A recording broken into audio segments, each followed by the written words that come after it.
আজ এখানকার অনেক মায়েরা একটি মাস নিষ্ঠার সঙ্গে তারা সেই প্রভাতকালে কিছুটা রাত্রি থাকতে নিশাভাগ থাকতেই তারা বিছানা ত্যাগ করেছে।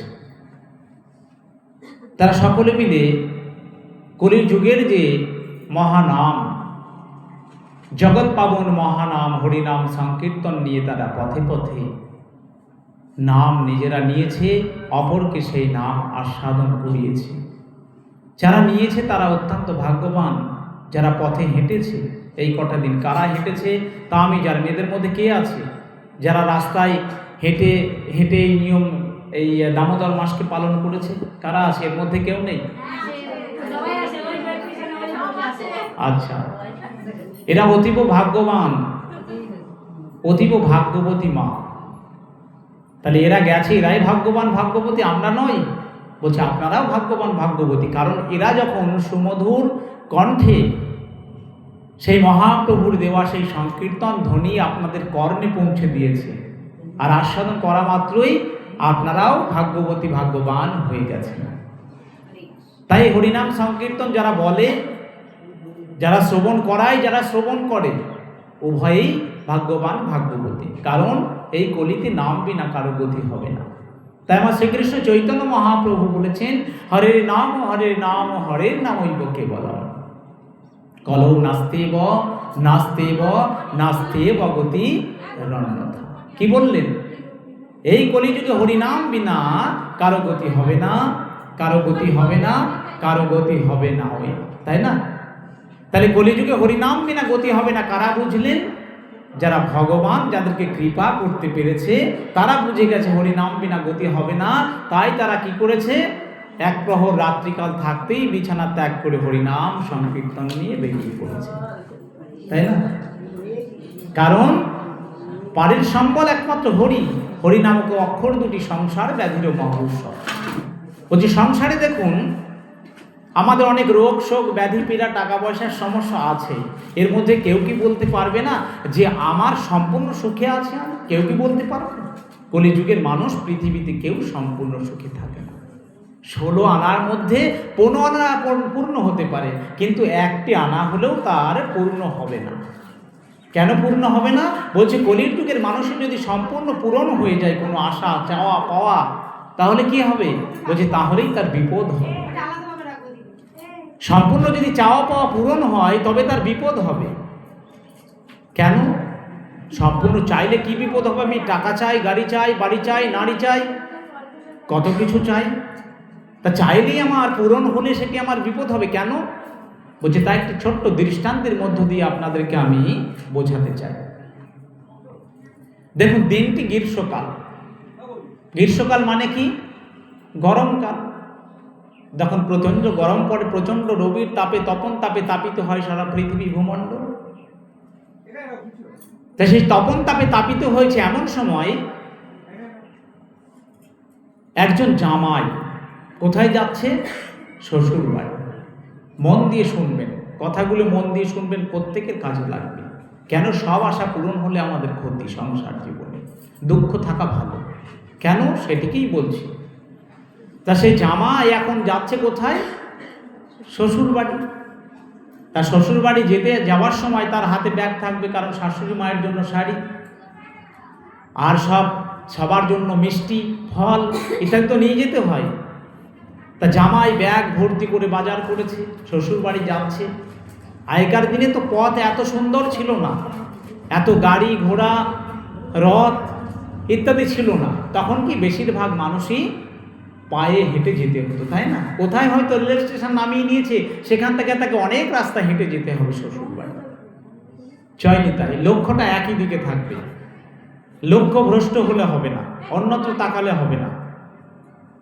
যারা সামনে বসে আছেন প্রথম ক্লাসের ছাত্র, ভালো যারা পড়াশোনা করে তারা সামনে বসে, কিন্তু ভালো উত্তরও তাদেরই দিতে হবে, তাই না?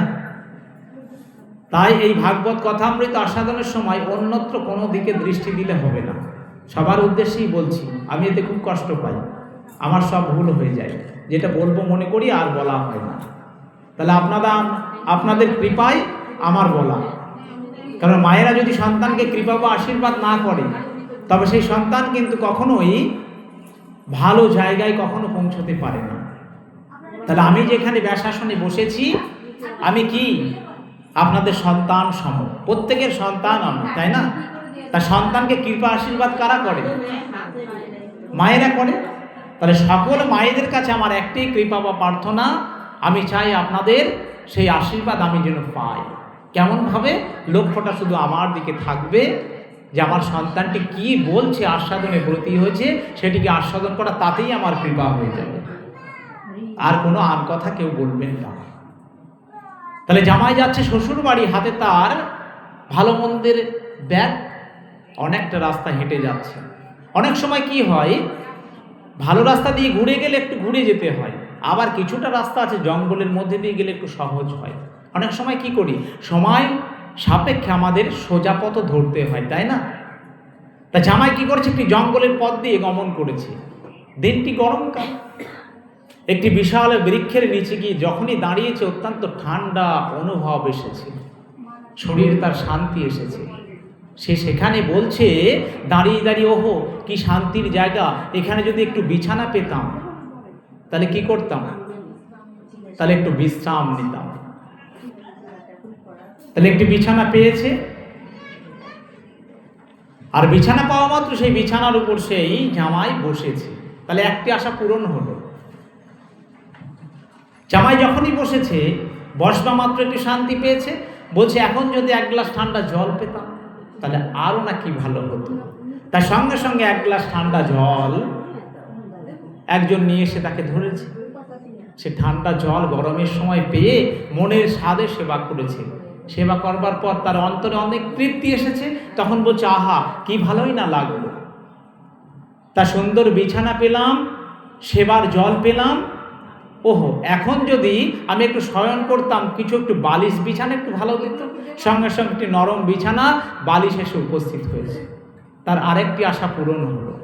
জামাই একেবারে সেই নরম বিছানায় কি করবে, ক্লান্তি আসলে শুয়ে পড়বে। তা শুয়ে পড়েছে। তা শোয়ার পর বলছে বিছানা পেলাম, জল পেলাম, শান্তি পেলাম, যদি এখন কেউ আমার একটু পা হাত পা টিপে দিত, নরম হাতে একটু পদমর্দন করে দিত, তাহলে আমার আরো শান্তিটা এর আসতো, আরো আমার ক্লান্তি দূর হতো। একবারে বলা মাত্রই একজন সুন্দরী রমণী তার কাছে চলে এসেছে। জামাই তো শয়ন করেছে, তার পাগুলো আস্তে আস্তে মর্দন করছে, টিপে দিচ্ছে। তাতে তার কি হচ্ছে, সুখ ভোগ, আরো সুখ, আরো সুখ, আরো সুখ। তাহলে যত চাওয়া সম্পূর্ণটাই পাচ্ছেন তিনি। এবার পেতে পেতে তিনি কি করেছেন, ঘুমিয়ে গেছেন। অত্যন্ত সুখ হলে তো ঘুমায়, তাই না? যারা অত্যন্ত গরমে থাকে একটু ফ্যানের গোড়ায় গেলে দেখবেন তাদের ঘুম আসে, তাহলে সুখ ভোগ। তাহলে এই আশাটাও পূরণ হয়েছে, তিনি কি করেছে, ঘুমিয়ে পড়েছে। আর যখনই ঘুমিয়ে পড়েছে, তার তো আর স্মরণে নেই কখন বেলা গেল, কি হলো, কখন সন্ধ্যা হলো, আর জামাইয়ের স্মরণ নাই, ঘুমিয়ে গেছে। তো তা যখন ঘুম ভেঙেছে দেখছে অন্ধকার হয়ে গেছে, জঙ্গলের রাস্তা অন্ধকার হয়ে গেছে, আর সে রাস্তা চিনতে পারছে না, উঠে পড়েছে। কিন্তু হাঁকু চাকু যখনই করছে, ডাক হাঁক, সেই ডাক গেছে কার কানে, বাঘের কানে, সিংহের কানে। সেই ডাক গিয়ে যখনই পৌঁছেছে, তখন বাঘ সিংহ জানছে তো এখানে একটি মানুষ আছে, তারা ছুটে এসেছে তার কাছে। দিয়ে দেখছে এক হৃষ্টপুষ্ট এক জামাই বেটা রসগোল্লার হাঁড়ি নিয়ে শ্বশুর বাড়ি যাবে বলে অন্ধকারে সেখানে দাঁড়িয়ে আছে। আর সেই বাঘ সিংহ তাকে কি করেছে, একবারে খাবলে খাবলে তাকে ছিঁড়ে খেয়ে ফেলেছে। তাহলে কি হলো মা, এখানে কথাটি হলো সব আশা পূরণ হলে দুঃখ আসবেই। তাহলে জামাইয়ের যদি সেই জঙ্গলের মধ্যেই ঢুকলো, ঠান্ডা জল খেলো, বিছানা পেলো, বসলো, যদি ওই পা টেপার কাউকে না ডাকতো তাহলে তো আর ঘুম আসতো না। তাহলে সব শেষ আশা পূরণ হওয়াতে তার ঘুমও এলো, নিদ্রা এলো, এবং সব শেষে যখন তার অন্ধকার হয়ে গেল তখন তিনি জাগলেন। তাহলে কি হলো, তার যেখানে যাওয়ার লক্ষ্য ছিল জামাই বাড়ি, শ্বশুর বাড়ি, সেখানে তার পৌঁছানো হলো না। পথের মধ্যে কি হলো, লক্ষ্য ভ্রষ্ট হয়ে যাওয়াতে তার পথের মধ্যেই প্রাণ গেল। জয় জয় নিতাই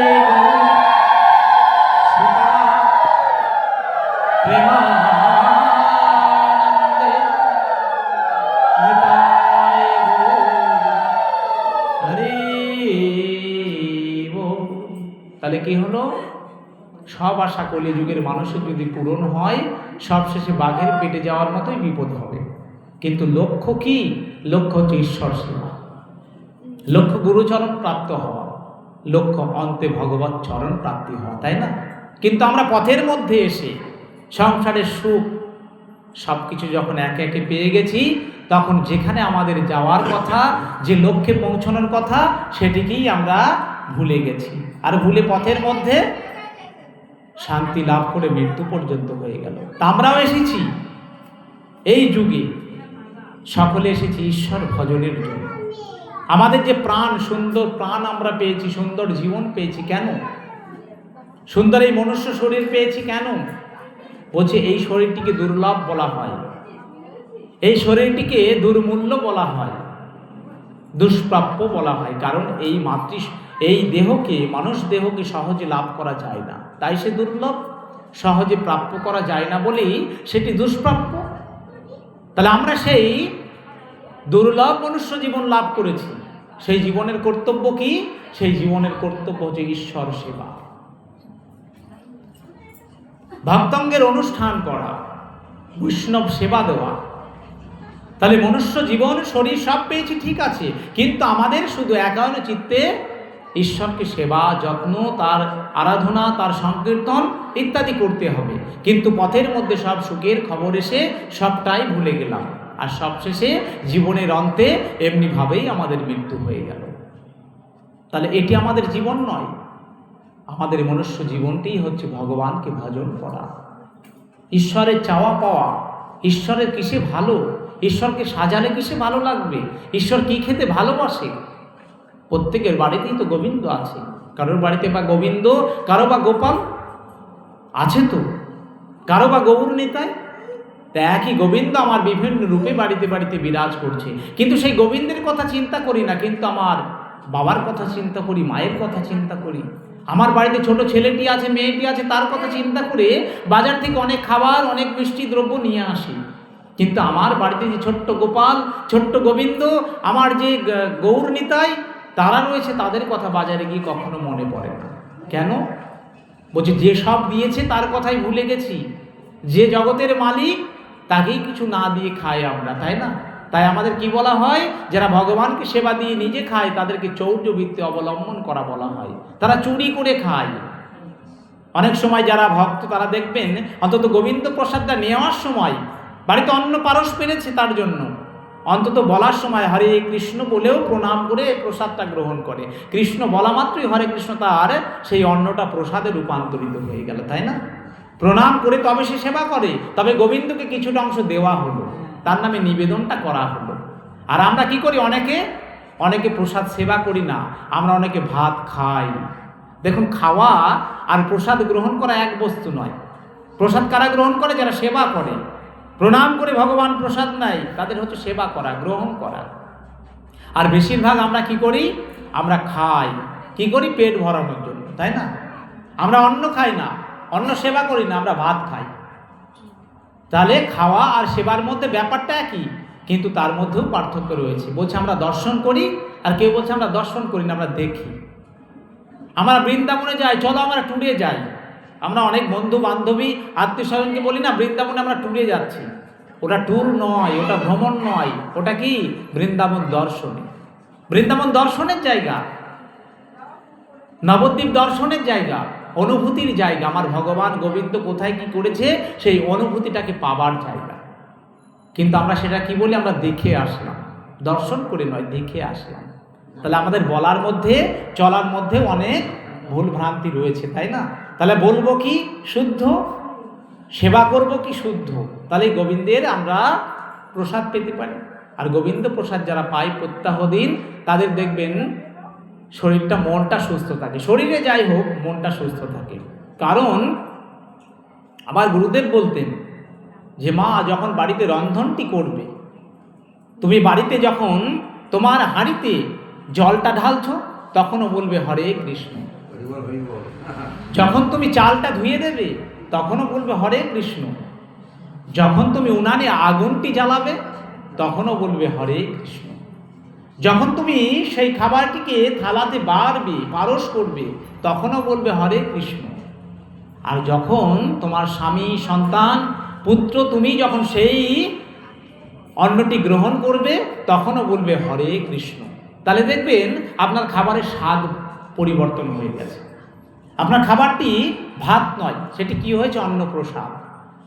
তাই আমার গুরুদেব বলতেন, তুমি কোন বাড়ির বউ, তোমার চলন দেখলে বোঝা যাবে। তোমার সামনে দেখা লাগবে না, তুমি হেঁটে যাবে, তোমার হাঁটুন দেখলে পিছন থেকে বলে দেওয়া যাবে হাঁটুনির ভঙ্গিমাতে তুমি কতখানি ভদ্র বাড়ির বউ। তুমি কোন বাড়ির বউ, তোমার চলন দেখলে বোঝা যাবে, তোমার চোখে চাউনি দেখলে বোঝা যাবে। গোবিন্দ ভাগবতে এই সভাতে বসে তোমার আস্বাদনে ব্রতী হওয়ার যে মনটা, সেটা দেখলে আমি বুঝতে পারবো তুমি কোন বাড়ির বউ। সংস্কারী বাড়ির বউ না অসংস্কারী বাড়ির বউ, বোঝা যাবে না। এই ব্যাসাসনের এমন একটি শক্তি আছে, এর মধ্যে কার মনটি কেমন বলছে মোটামুটি 80-90% বলে দেওয়া যাবে কে মন দিয়ে শুনছে আর কোন মন ঠিক নাই, বলা যায়। সেই শক্তি গুরুদেব কৃপাতে পাওয়া যায়, তাই না? দেখুন, কৃষ্ণ কথা আস্বাদন করতে হয় খুব সরল চিত্তে। ছোট ছোট পুত্ররা যেমন সরল মন, সরল মনে ঈশ্বর সেবা, কৃষ্ণ ভক্তি, কৃষ্ণ কৃপা লাভ হয় তারা। যদি তা না হতো, গোবিন্দ ঘোষ অগ্রদ্বীপের তিনি 7 দিন পূজা করেছে, গোবিন্দকে সেবা দিয়েছে, তবু তার গোপীনাথ তার হস্তে সেবা গ্রহণ করেনি। কিন্তু তার পুত্র গোপীনাথ 5 বছর বয়স, যখন তার সম্মুখে খাবারের থালাটি নিয়ে গিয়ে বললেন, দাদা তুমি এই খাবার সেবা করো, যদি সেবা না করো তবে তোমাকে আমি এই দণ্ডের দ্বারায় তোমার মাথায় মেরে তোমার মাথা দ্বিখণ্ডিত করে দেব। ছোট্ট বালক, সে জানে না গোবিন্দকে মারতে নেই, গোবিন্দকে খারাপ বলতে নেই, কারণ সে জানে সে আমার দাদা, সে জানে আমার দাদা খাবার খায়। সরল তো, তাই সরল চিত্তের সুলভ সেই বাক্যে বালকের হাত থেকে আমার গোবিন্দ, আমার গোপীনাথ তিনি সেবা গ্রহণ করেছিলেন। তাহলে সেবা তো তার বাবা কতদিন দিয়েছে? গোবিন্দ ঘোষ তার হাতে তো সহস্ত সেবা, অন্য সেবা গ্রহণ করেনি। করলো কার হাতে? যিনি সন্তান, যার সরল চিত্ত।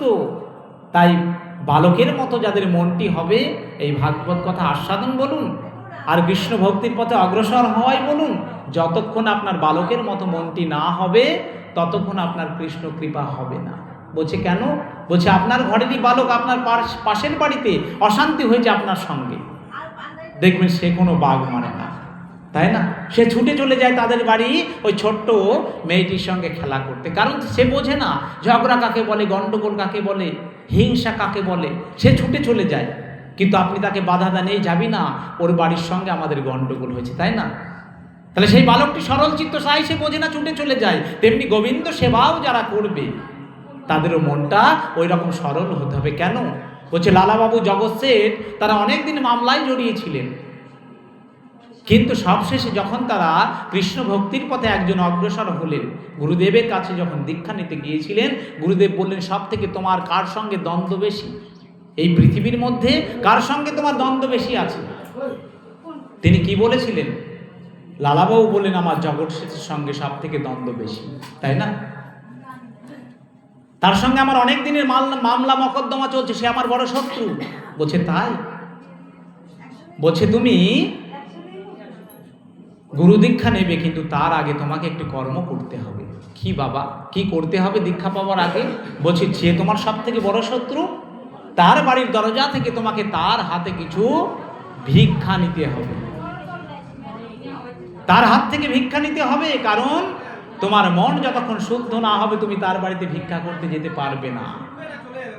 যারা ভিখারি হয় তাদের কোনো শত্রু নাই, যারা ভিখারি হয় তাদের কোনো হিংসা নাই। ঈশ্বর ভক্তির জন্য তুমি যখন ভিখারি সেজেছো, তবে তোমার যে বড় শত্রু তার বাড়ি থেকে তোমায় ভিক্ষা করে আনতে হবে, তবে তোমাকে আমি এই দীক্ষা প্রদান করব। তাই কি করলেন? তিনি সমস্ত জায়গা ভিক্ষা করেছিলেন, কিন্তু তার বাড়ি যেতে তার দ্বিধা হচ্ছে। যার সঙ্গে আমার এতদিনের মামলা, যার সঙ্গে আমার এতদিনের মকদ্দমা, তার কাছে আমি ভিখারি সেজে যাব? গেলেন না। গুরুদেবের কাছে যখন ভিক্ষার ঝুলিটি নামিয়েছে, প্রণাম করে গুরুদেব জিজ্ঞেস করছে, বাবা তুমি সমস্ত বাড়িতে ভিক্ষা করেছো তো? সন্তান কিছু বলতে পারছে না, কারণ সে তো সমস্ত বাড়ি যায়নি। বলছে বাবা হ্যাঁ আমি সব বাড়ি ভিক্ষা করেছি, কিন্তু তুমি একটি বাড়িতে ভিক্ষা করতে যাওনি, তাই তোমাকে আমি গুরু দীক্ষা দিতে পারবো না। সেই দীক্ষা নিতে গেলে তার দরবার থেকে, তার হাত থেকে তোমাকে ভিক্ষা মাগতে হবে। তুমি ভিখারি সেজেছো, তোমার মনটি ভিখারি হয়নি এখনো। তাই কৃষ্ণ ভক্তি, কৃষ্ণ পথে অগ্রসর হতে গেলে তোমাকে ভিখারির মতো মন হতে হবে। তাই আমাদের যে নামযজ্ঞ বিভিন্ন জায়গায় হয়, দেখবেন যত ধনী মানুষই হোক না কেন, তাকেও 5 বাড়ি 7 বাড়ি গ্রামের মধ্যে ভিক্ষা করতে হয়। কেন? তোমার অর্থের অহংকার যেন তোমার সেই নামের মধ্যে না থাকে, সেবার মধ্যে তোমার যেন অর্থের অহংকার না থাকে। তাই তো তোমাকে ভিখারি সাজিয়েছে আমার গোবিন্দ গৌর হরি। তুমি ভিক্ষা করো, তোমার মনটিকে শুদ্ধ করো, এটি পরীক্ষা। তাই যখন তিনি সেই বাড়ি থেকে ভিক্ষা মেঘে নিয়ে আসলেন, তার হাত থেকে তার নয়ন ছলছল করছে। যার সঙ্গে এতদিনের মকদ্দমা, সে ভিখারি হয়ে গেছে, যে ভিক্ষাটি দিতে এসেছে সেও আশ্চর্য হয়ে গেছে। আরে লালা বাবু, যে আমার পাল্লায় পাল্লায় সমান সমান, যার এত বড় জমিদারি, সে হয়েছে ভিখারি কেন? তার মেয়ে বলেছিলেন, বাবা বেলা যে যায়, তুমি বাসনায় আগুন দাও।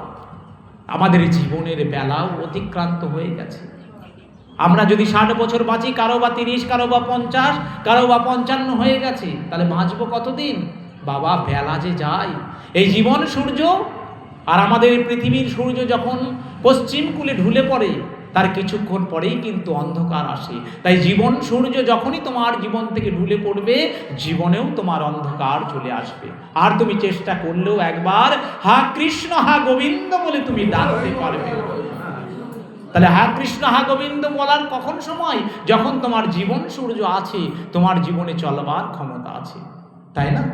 যখন তুমি চলতে পারবে, বলতে পারবে, তখন তুমি কৃষ্ণ ভজন করো। তাই অল্প বয়সে ভজে কৃষ্ণ পাইবার আসে, যৌবনে কৃষ্ণ ভজে আসে কি আসে, আর বার্ধক্যতে ভজে কৃষ্ণ জমের তরাসে। যখন আমার বার্ধক্য দশা উপনীত হবে, শরীরে ব্যথা, শরীর রোগাগ্রস্ত, তখন আমি ভজন সাধন করতে পারবো না। তাই কৃষ্ণ ভজনের সময় যখন তোমার চলবার শক্তি থাকবে, তাই গোবিন্দকে যখন আমরা ফুল পুষ্প নিবেদন করি, দেখবেন যে পুষ্পটি তরতাজা ফুটে রয়েছে, সেই তরতাজা পুষ্প গোবিন্দ চরণে নিবেদন করতে হয়। না শুকিয়ে যাওয়া পুষ্প আর না কোনো কুঁড়ি পুষ্পকে নিবেদন কখনো করতে নেই। যদি কুঁড়ি ফুল তুলে নিয়ে এসে গোবিন্দ চরণে অর্পণ করা হয়, তবে সেখানে অপরাধ জন্মায়। আর যদি পুষ্প ম্লান হয়ে যায়, পাপড়িগুলো ম্লান হয়ে গেছে, রং ম্লান হয়ে গেছে, গন্ধ ম্লান হয়ে গেছে, সেই পুষ্প গোবিন্দ চরণে অর্পণ করতে নাই। কারণ গোবিন্দ চরণে অর্পণ করতে হয় তরতাজা পুষ্প। তেমনি তোমারও জীবনটা যখন তরতাজা রইবে, ছোটবার শক্তি থাকবে, তখন তুমি গোবিন্দ চরণে নিজেকে সঁপে দাও, আর সেই সঁপে দেওয়াতেই তোমার চরম মঙ্গল হয়ে যাবে। তাই কৃষ্ণ ভক্তি, কৃষ্ণ কৃপা লাভ করতে গেলে একমাত্র সরলতা, শিশুর ন্যায় সরলতা আমাদেরকে আসতে হবে।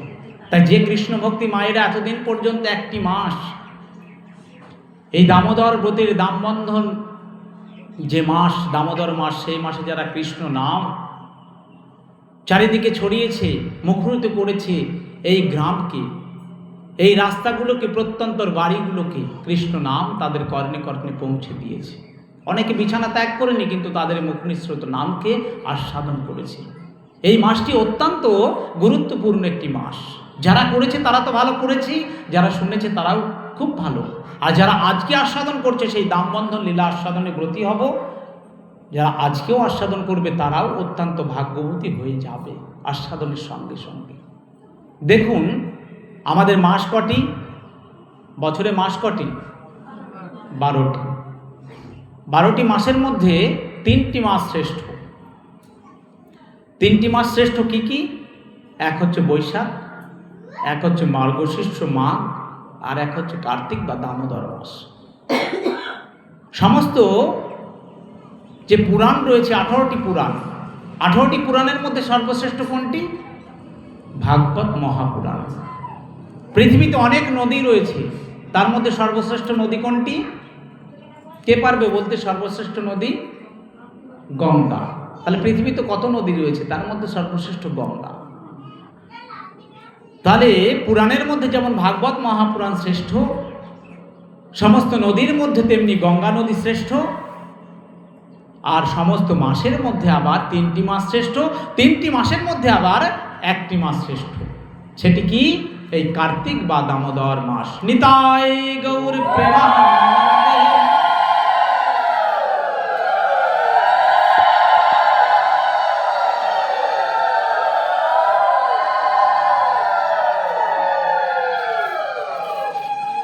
এই কার্তিক দামোদর মাস তার মধ্যে শ্রেষ্ঠ, আর সেই শ্রেষ্ঠ মাসটিকে ভগবান কি বলেছে, তার নামে এই মাসটির নাম হয়েছে দামোদর। আর ভগবান এই মাসটিতে অনেক ডিসকাউন্ট দিয়েছে। তোমরা ডিসকাউন্টের কথা শোনো তো কোনো সময়? কি মাসের ডিসকাউন্ট হয়? চৈত্র মাসে। তাহলে ডিসকাউন্টে আমরা অনেক সময় কি করি, ফাল্গুন মাসে যখন ছেলে বলে বাবা জামা কাপড়টা কিনতে হবে, তখন মা কি বলে, বাবা দাঁড়া দুটো দিন পরেই ওই 1000 টাকারটা কতই পাওয়া যাবে, 200 টাকায়। আর 2 দিন অপেক্ষা কর, ওই 1000 টাকায় 5খানা সেট হবে, তাই না? তা ভগবান ভক্তদের জন্য একটা ডিসকাউন্ট দিয়েছে, তোমাদের জন্যও দিয়েছে, সকলের জন্য। কি ডিসকাউন্ট দিলেন? বলে সারা মাসে তোমরা যত ভজন সাধন করো, এই 1টি মাস তোমরা যদি করো, ওই 11 মাসের ভজন সাধন তোমাদের এমনিতে হয়ে যাবে। তোমরা 12 মাসে যা খরচ করো, 1 মাস ধরে সেই রোজগারটি করলে 12 মাস সংসার চলবে। তোমরা কোনটি করবে? 1 মাস খাটলে 12 মাস চলবে, আর কারোর 12 মাস খাটলে 12 মাসই চলবে। তোমরা কোনটি করবে? 1 মাস খাটলে 12 মাস চলবে, তাই না? আর 11 মাস ঠ্যাঙের উপর ঠ্যাং তুলে সকলে বিশ্রাম করব। নিতাই গৌর হরি। তাহলে 1 মাস খেটে 12 মাস চালাবো, এটাই সবাই বলেছে, এটাই ঠিক। তাহলে সেই ঠিকটি কি? সেটি হচ্ছে এই ডিসকাউন্টের মাস, এই দামোদর মাস।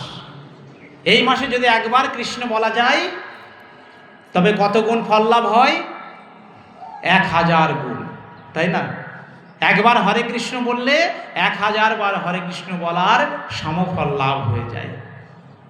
তাহলে তোমরা কোনটি বলবে? এই মাসেই তো বলবে।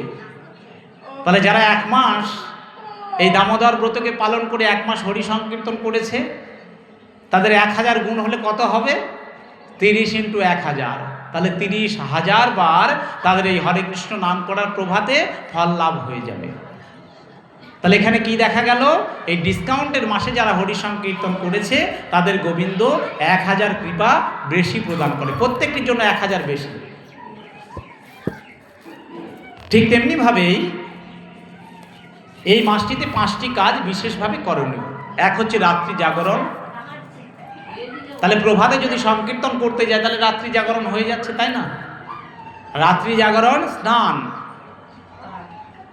জাগরণের সঙ্গে স্নান, আর মঙ্গল আরতি, আর হরি সংকীর্তন, আর হচ্ছে দীপদান। এই মাসের আরেকটি প্রধান কর্তব্য হচ্ছে দীপদান করা। দীপদান বোঝো তো? ভগবানকে আরতি প্রদান করা, প্রভাতে মঙ্গল আরতি দেখানো, আর সন্ধ্যাকালে সন্ধ্যা কীর্তনের সঙ্গে সঙ্গে ভগবানকে আরতি দর্শন করা। প্রদীপটা সাজতে হয়েছে কিসে? ঘৃত প্রদীপ। ভগবানের চরণ লক্ষ্য করে 4 বার যখন প্রদীপটি ঘোরাবে, ঘড়ির কাঁটা যেমনভাবে ঘোরে ভগবানের চরণ দিকে, তেমনিভাবে এই বাঁ দিক থেকে ডান দিকে, বোঝা গেল? বাঁ দিক থেকে ডান দিকে চরণকে লক্ষ্য করে কবার? 4 বার। আর নাভিকে লক্ষ্য করে কতবার? 2 বার। আর বদনকে লক্ষ্য করে কতবার? 3 বার। তাহলে কতবার হলো মোট? 4 আর 2 6 আর 3 9 বার। আর সর্বাঙ্গে আপনি 7 বার প্রদক্ষিণ করাবেন, তাহলে কতবার হবে মোট? 16 বার। তাহলে এইভাবে ভগবানকে আরতি কীর্তন, আরতি প্রদর্শন করাতে হয়। ভগবানকে আরতি দেখাবো কেন? বলছে প্রদীপটি যখন জ্বালাই, প্রদীপের সেই আলোর ছটাটা ভগবানের মুখে গিয়ে পড়ে তো। প্রদীপটি তুমি যখন সামনে ভগবানের সম্মুখে ঘোরাচ্ছ, প্রদীপের আলোটা গিয়ে ভগবানের মুখে পড়ছে। ভগবানের মুখটি যতখানি উজ্জ্বল হয়ে যাচ্ছে, ভগবান বলছে আমার মুখ যতখানি উজ্জ্বল হবে, আমি তার হৃদয়ের অন্ধকার ততখানি দূরীকৃত করে তার হৃদয় অন্তরটিকে আমি উজ্জ্বল করে দেব। নিতাই গৌর হরি।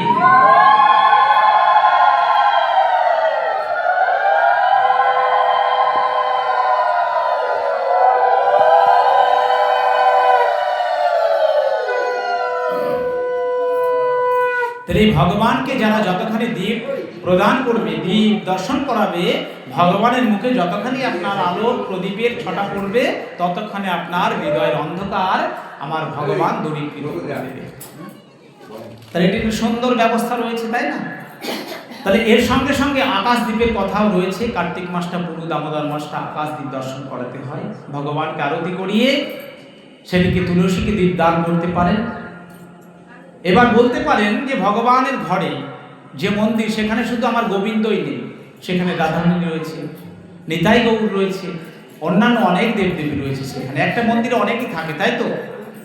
তাহলে আমরা তাদেরকে দীপদান করবো না? বলছেন হ্যাঁ, ভগবানের যখন সর্বাঙ্গে আরতি কীর্তন হয়ে যাবে তখন অন্যান্য যে দেবতারা থাকবে বা দেবীরা থাকবে তাদের শুধুমাত্র মুখমণ্ডলে 3 বার করে আরতি প্রদর্শন করাতে হবে। বোঝা গেল? তাহলে আমাদের রাত্রি জাগরণম,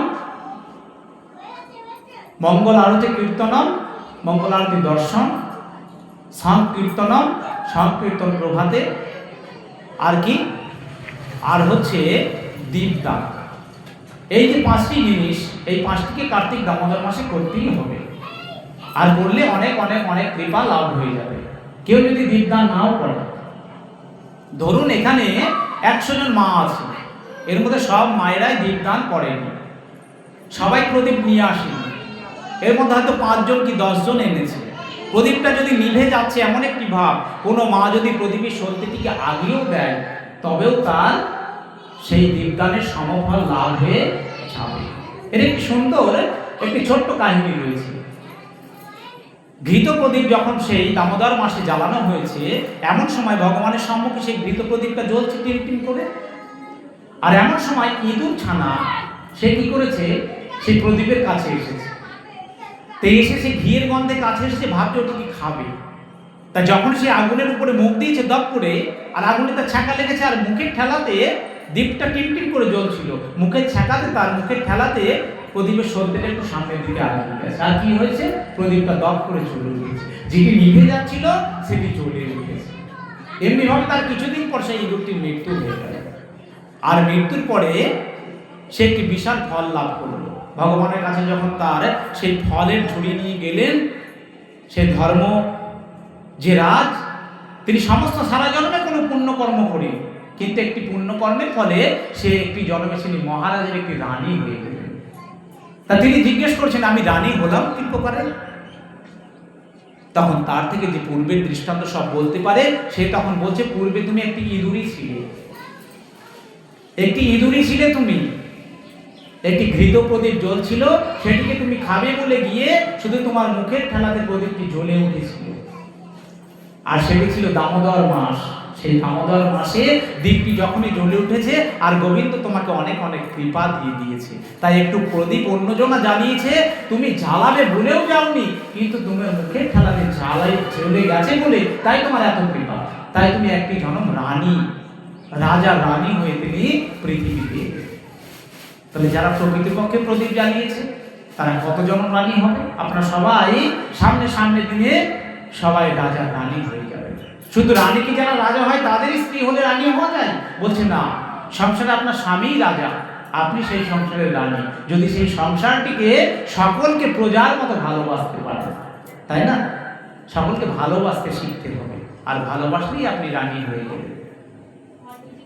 তাই এই মাসটি পালন হলো কি, দামোদর মাস। তাই দামোদর লীলাকে আস্বাদনে আমি ব্রতী হব। একটু মন প্রাণ দিয়ে সেই দামোদর লীলাকে আস্বাদন করবেন। সেই দামোদর লীলা আস্বাদন মাত্রই সকলের সমস্ত বন্ধন থেকে আপনারা পরম মুক্তি লাভ করবেন। দামোদর তে উদরম বন্দে ইতি, কি বললেন? দামোদর তে উদরম বন্দে ইতি। দাম শব্দের অর্থ কি? দড়ি। দাম শব্দের অর্থ দড়ি। আর উদর শব্দের অর্থ কি? উদর শব্দের অর্থ পেট। তাহলে দড়ি দিয়ে পেটে বন্ধন কার করা হয়েছিল? কাকে বাঁধা হয়েছিল দড়ি দিয়ে পেটে? কৃষ্ণকে। কে বেঁধেছিলেন কৃষ্ণকে পেটে দড়ি দিয়ে? মা যশোমতী, তাই না? যশোমতী মা। দেখুন, পৃথিবীতে যিনি অখিল বিশ্ব ব্রহ্মাণ্ডের অধিনায়ক, যিনি অনন্তকোটি বিশ্ব ব্রহ্মাণ্ডকে তার অনুশক্তি দ্বারাতে সৃজন করেছেন, সেই ভগবানকে যশোমতী মা বেঁধে দিয়েছে, যার একটি ভ্রুকুটি লাল করলে অনন্ত কোটি বৈষ্ণব্রহ্মাণ্ড জলে পুরি খাট হয়ে যায়। সেই ভগবানকে কেউ মারতে পারে? পারে ভগবানকে মারতে? সমুদ্রকে কেউ মারতে পারে? অন্ধকারকে কেউ মারতে পারে? পারে না। তেমনি আমার গোবিন্দকে কেউ মারতে পারে না। কিন্তু গোবিন্দ বলছে হ্যাঁ আমাকে মারতে পারে। কে মারতে পারে গো? কে মারতে পারে গোবিন্দকে? বলছে যার মধ্যে বাৎসল্য প্রেম রয়েছে, যার মধ্যে গোবিন্দের প্রতি অত্যন্ত ভক্তি আছে, ভালোবাসা আছে, একমাত্র ভক্তির দোলেতেই গোবিন্দ মাথা ঘুরে যায়। নিতাই গৌর প্রেমানন্দে।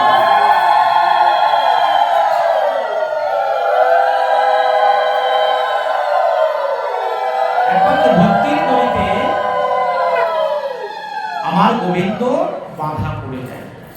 তাহলে আপনারা কি গোবিন্দকে বাঁধতে চান? সবাই বাঁধতে চান? কে বাঁধতে চান গোবিন্দকে? মাত্র দুটো হাত উঠেছে গোবিন্দকে বাঁধার। ভক্তি দিয়ে বাঁধতে হবে গোবিন্দকে। কে চান? আর কে চান গোবিন্দকে বাঁধতে? হ্যাঁ, ভক্তি দিয়ে সবাই চায় গোবিন্দ আমার ঘরে থাকুক, তাকে বেঁধে রাখি, তাই না? তবে সেই নন্দ রাজার নবলক্ষ ধেনু আছে, তাই না? আর সেই নন্দ রাজার ছেলে কটি? একটি মাত্র প্রাণের কানাই। সে কানাইকে কত ভালোবাসে, সব রাজপাটের সমস্ত সব গোপ গোপী দাস দাসী সকলে ভালোবাসে। শুধু গোপালের একটু কথা শুনবে, গোপালকে একটু কোলে নেবে, এটি তারা মনে মনে ভাবে। যশোমতী মা যখন সেই ছোট্ট গোপালকে ননির মাখনের থালাটি নিয়ে গোপাল খা খা খা করে, তারা শুধু দূর থেকে দেখে মনে করে ওই গোপালকে যদি আমরা একটু ননি খাওয়াতে পারতাম, ওই গোপালকে যদি একটু ভালোবেসে আদর করতে পারতাম, কোলে নিতে পারতাম, তাহলে আমাদের যে মনের পিপাসা সেটি মিটে যেত।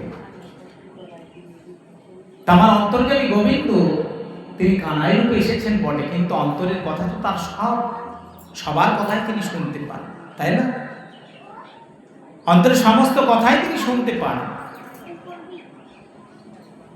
তাই আমার গোবিন্দ বলল ঠিক আছে, তোমাদের অন্তরের কথা আমি বুঝতে পেরেছি, তোমাদের সহজেই আমি সেই অন্তরের বাসনাকে পূরণ করব। গোবিন্দ কথা দিয়ে দিলেন মনে মনে।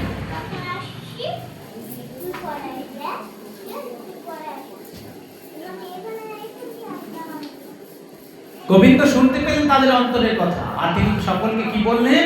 আমি অতি অল্প সময়েই তোমাদের কাছে আমি যাব, তোমাদের হাতে আমি এই মাখন ননি সবটাই গ্রহণ করব।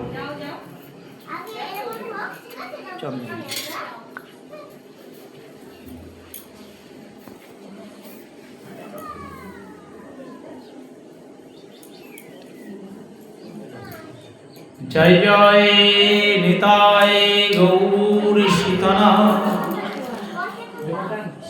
প্রেমানন্দে।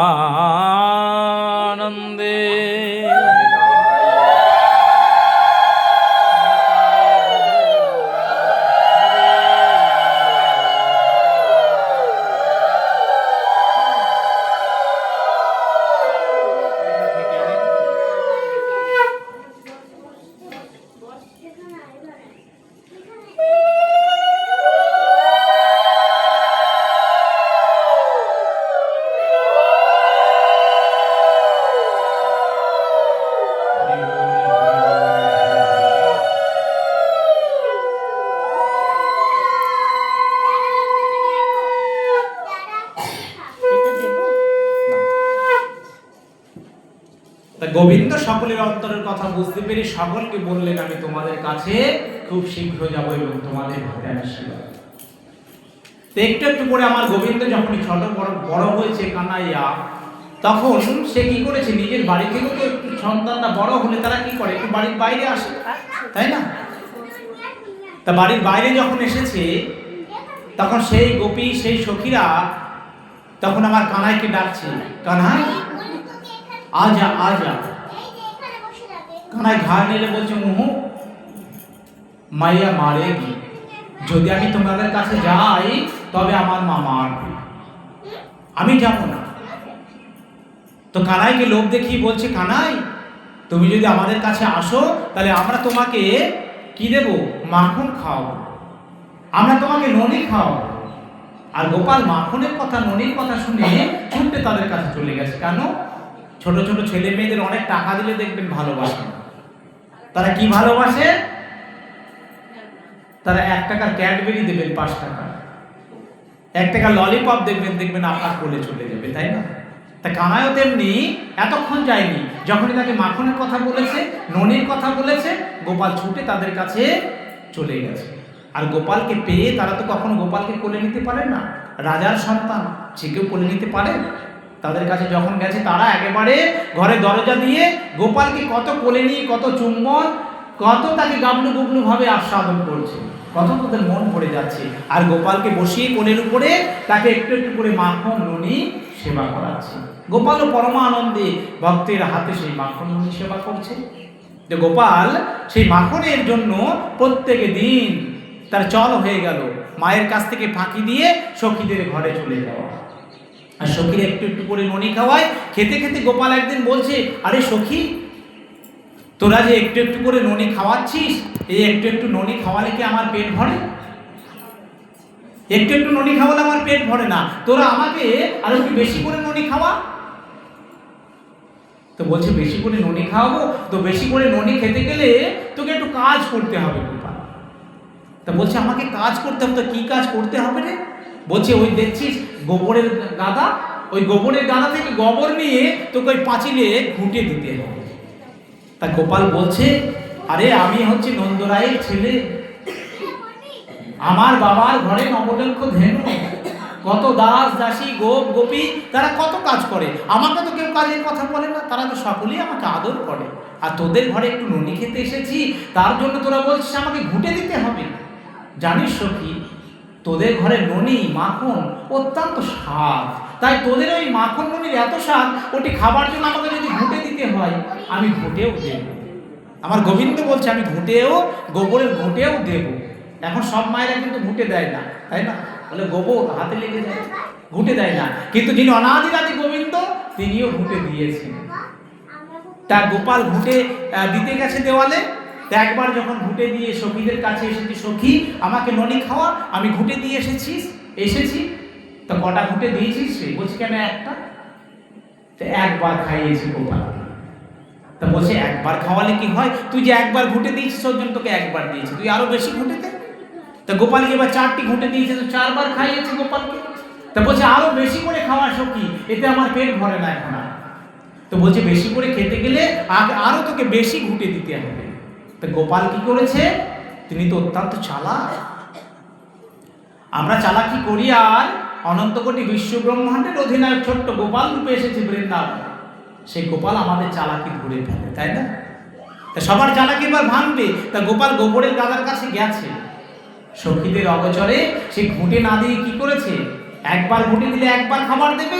তা গোপাল এবার কি করেছে? এক খাবলা গোবর নিয়ে সারা মুখে একেবারে লাগিয়েছে। তা সখীদের কাছে এসে বলছে, সখী এবার ননি খাওয়া। তা কটি ঘুঁটে দিয়েছিস সে গোপাল? বলছে কেন, এত ঘুঁটে দিয়েছি, মোটা দিতে দিতে দিতে দিতে সারা মুখে আর আমার কোনো জায়গায় নাই। তা সখীরা তো পেট ভরে ননি খাইয়েছে, গোপাল সহজ বুদ্ধিতে পেট ভরে ননি খেয়ে নিল তাদের কাছ থেকে। এবার গোপাল যখন বেরিয়েছে রাস্তায়, তা গাবলু গুবলু গোপাল খেয়ে দিয়ে একবারে মোটা সোটা হয়েছে। তা পা ঝমঝম করে সেই নূপুরের কিঙ্কর ধ্বনি ফেলতে ফেলতে গোপাল যখন যশোমতী মায়ের কাছে ফিরে যাচ্ছে, তখন তাকে রাস্তা অবরোধ করেছে কারা? তার সখা শ্রীদাম, সুদাম, দাম, বসুধাম, মধুমঙ্গল সকলে এমনিভাবে দুবাহু প্রসারিত করে গোপালের রাস্তাকে রোধ করেছে। গোপাল বলছে, কি রে তোরা আমার রাস্তাকে রোধ করলি কেন? বলছে, গোপাল কানাই, এক পাড়ায় থাকতে গেলে সবাই একসঙ্গে ঘুরতে হয়, একসঙ্গে খেতে হয়, আমরা সবাই বন্ধু না? তুই এই সখীদের ঘরে একা একা ননি খেয়ে যাস, আর তুই আমাদের কথা একটু ভাববি না? তাহলে আমরা কিসের বন্ধু? তা গোপাল বলছে, তোরা কি ননি মাখন খেতে চাস? বলছে, হ্যাঁ চাই বটে। বলছে, ঠিক আছে, কালকে তোরা সকলে এখানে থাকবি, তোদেরকে সকলকে নিয়ে আমি ওই সখীদের ঘরে যাব ননি খেতে, মাখন খেতে। তা গোপালরা যথাসময়ে চলে এসেছে। ছোট্ট কানাই নন্দরানীকে ফাঁকি দিয়ে তিনিও বার হয়েছে, দিয়ে দেখছে একেবারে গোপালের লাইন। যত তার বন্ধু সকলে এসে হাজির হয়েছে আজকে মাখন ননি খাবে বলে। একেবারে সখীদের ঘরে একবারে লাইন ধরে ঢুকে যাচ্ছে পিঁপড়ের মতো দল সারিবদ্ধ ভাবে। তা সখীরা দেখছে কি ব্যাপার, কানাই তো একা একা আসে, তাকে নিয়ে কত আদর করি, কত ক্রিয়া করি, খেলা করি, কিন্তু আজকে এত গোপাল কেন? তা গোপালকে বলছে, কিরে গোপাল আজকে এত সব? বলছে, হ্যাঁ এরা আমার সকলে বন্ধু, তা আমি একা ননি খাবো, মাখন খাবো, এগুলো তো খেতে ইচ্ছে হয়, তাই হে সখী তোরা এদের সকলকে ননি মাখন খাওয়া। তা বলছে, ওই সকলকে ননি মাখন খাওয়ানোর জন্য আমরা কি ঠেকা নিয়ে রেখেছি যে তোর সকল গোপালকে ননি খাওয়াতে হবে? যা যা, আজকে তোদের কাউকে ননি মাখন খাওয়া। তা সখীরা কি করেছে, সকল গোপালকে দূর দূর করে তাড়িয়ে দিয়েছে। আর সকল গোপালরা বলছে, কৃষ্ণ কানাই আজ আর আমাদের ননি মাখন খাওয়া হলো না রে, আর আমার জন্য তোদেরও খাওয়া দাওয়া বন্ধ হয়ে গেল, তোরও খাওয়া বন্ধ হয়ে গেল। বলছি, কে বলেছ ননি মাখন খাওয়া হবে না? যদি সোজা আঙুলে ঘি না ওঠে তবে কি করতে হয়? আঙুলটিকে বাঁকাতে হয়। তাই সোজা আঙুলে ঘি ওঠেনি তো কি আঙুল বাঁকাবো? তা কি করবি রে? বলছি, কেন চুরি করবো? গোপাল বলছে, চুরি করে খাবো। বলছে, চুরি করা তো পাপ, চুরি করা অপরাধ, তা চুরি করবে? বলছে, হ্যাঁ চুরি করে খাবো। তা চুরি করে খাবে তো চুরি করা অপরাধ পাপ? গোপাল বলছে, হ্যাঁ চুরি করা পাপ, চুরি করা অপরাধ, কিন্তু কোথায় যেন অন্যের ঘরে চুরি করা পাপ, কিন্তু নিজের ঘরে চুরি করা তো পাপ নয়। গোপাল বলছে, এটি আমার নিজের ঘর, কিন্তু গোপালের সেটি নিজের ঘর হলো কেমন ভাবো? সেটি তো একটি সখীর ঘর, কিন্তু আমার ঘরটিও গোপালের ঘর, আপনার ঘরটিও গোপালের ঘর। কারণ এই অনন্ত কোটি বিষ্ণু ব্রহ্মাণ্ডই যদি গোপালের হয় তবে সমস্ত বাড়িই গোপালের, সমস্ত ঘরই গোপালের। তাই বলছে, অন্যের ঘরে চুরি করা অপরাধ পাপ, কিন্তু নিজের ঘরে চুরি করা তো পাপ নয়, তাই আমি নিজের ঘরে চুরি করে খাবো। তাই গোপাল কি করেছে, সব সখাদের নিয়ে তিনি এবার মাখন চুরি করতে তিনি উদ্যত হয়েছে। তাই এটি হচ্ছে গোপালের মাখন চুরি লীলা। এখান থেকে গোপালের মাখন চুরি লীলা আস্বাদন করিয়েছেন গোপাল। তা সব সখীরা যখন জল আনিতে যমুনাতে যায়,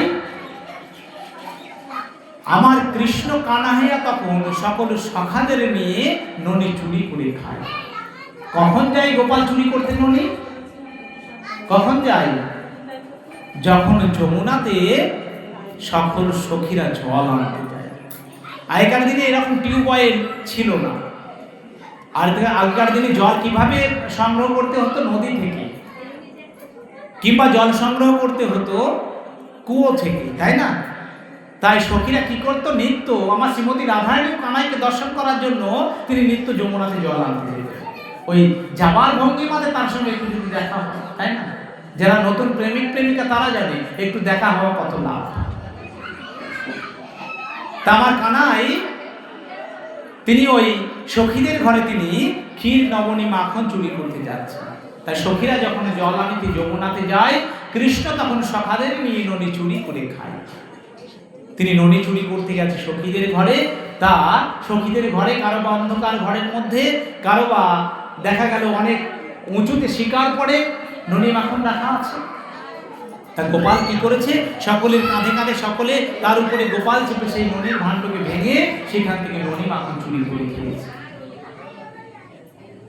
এমনি ভাবে গোপাল সারা ব্রজে তিনি কি করছে, সারা গোকুলে তিনি একবারে সকলকে ভয় পাইয়ে দিয়েছে যে গোপালকে কেউ যদি কিছু বলে তবে গোপাল সকলকে মজা দেখায়।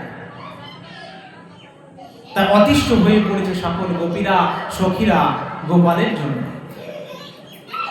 একদিন সকাল হতে হতেই সকলে মিলে ছুটে চলে গেছে ওই যশোমতী মায়ের কাছে।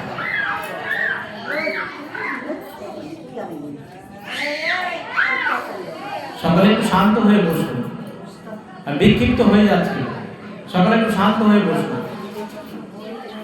একটু মন লাগান, সকলে শান্ত হয়ে বসুন, একটু মন লাগান, একটু কথা কম বলুন।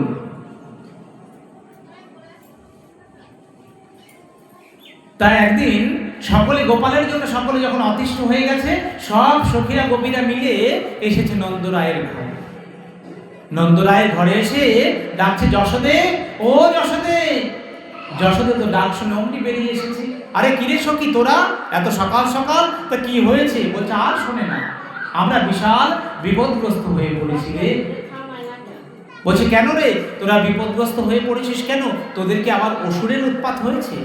কারণ কৃষ্ণ যবে থেকে সেই গোকুলে এসেছে ততদিন থেকেই তো অসুরের সঙ্গে পাল্লা পড়েছে, তাই না?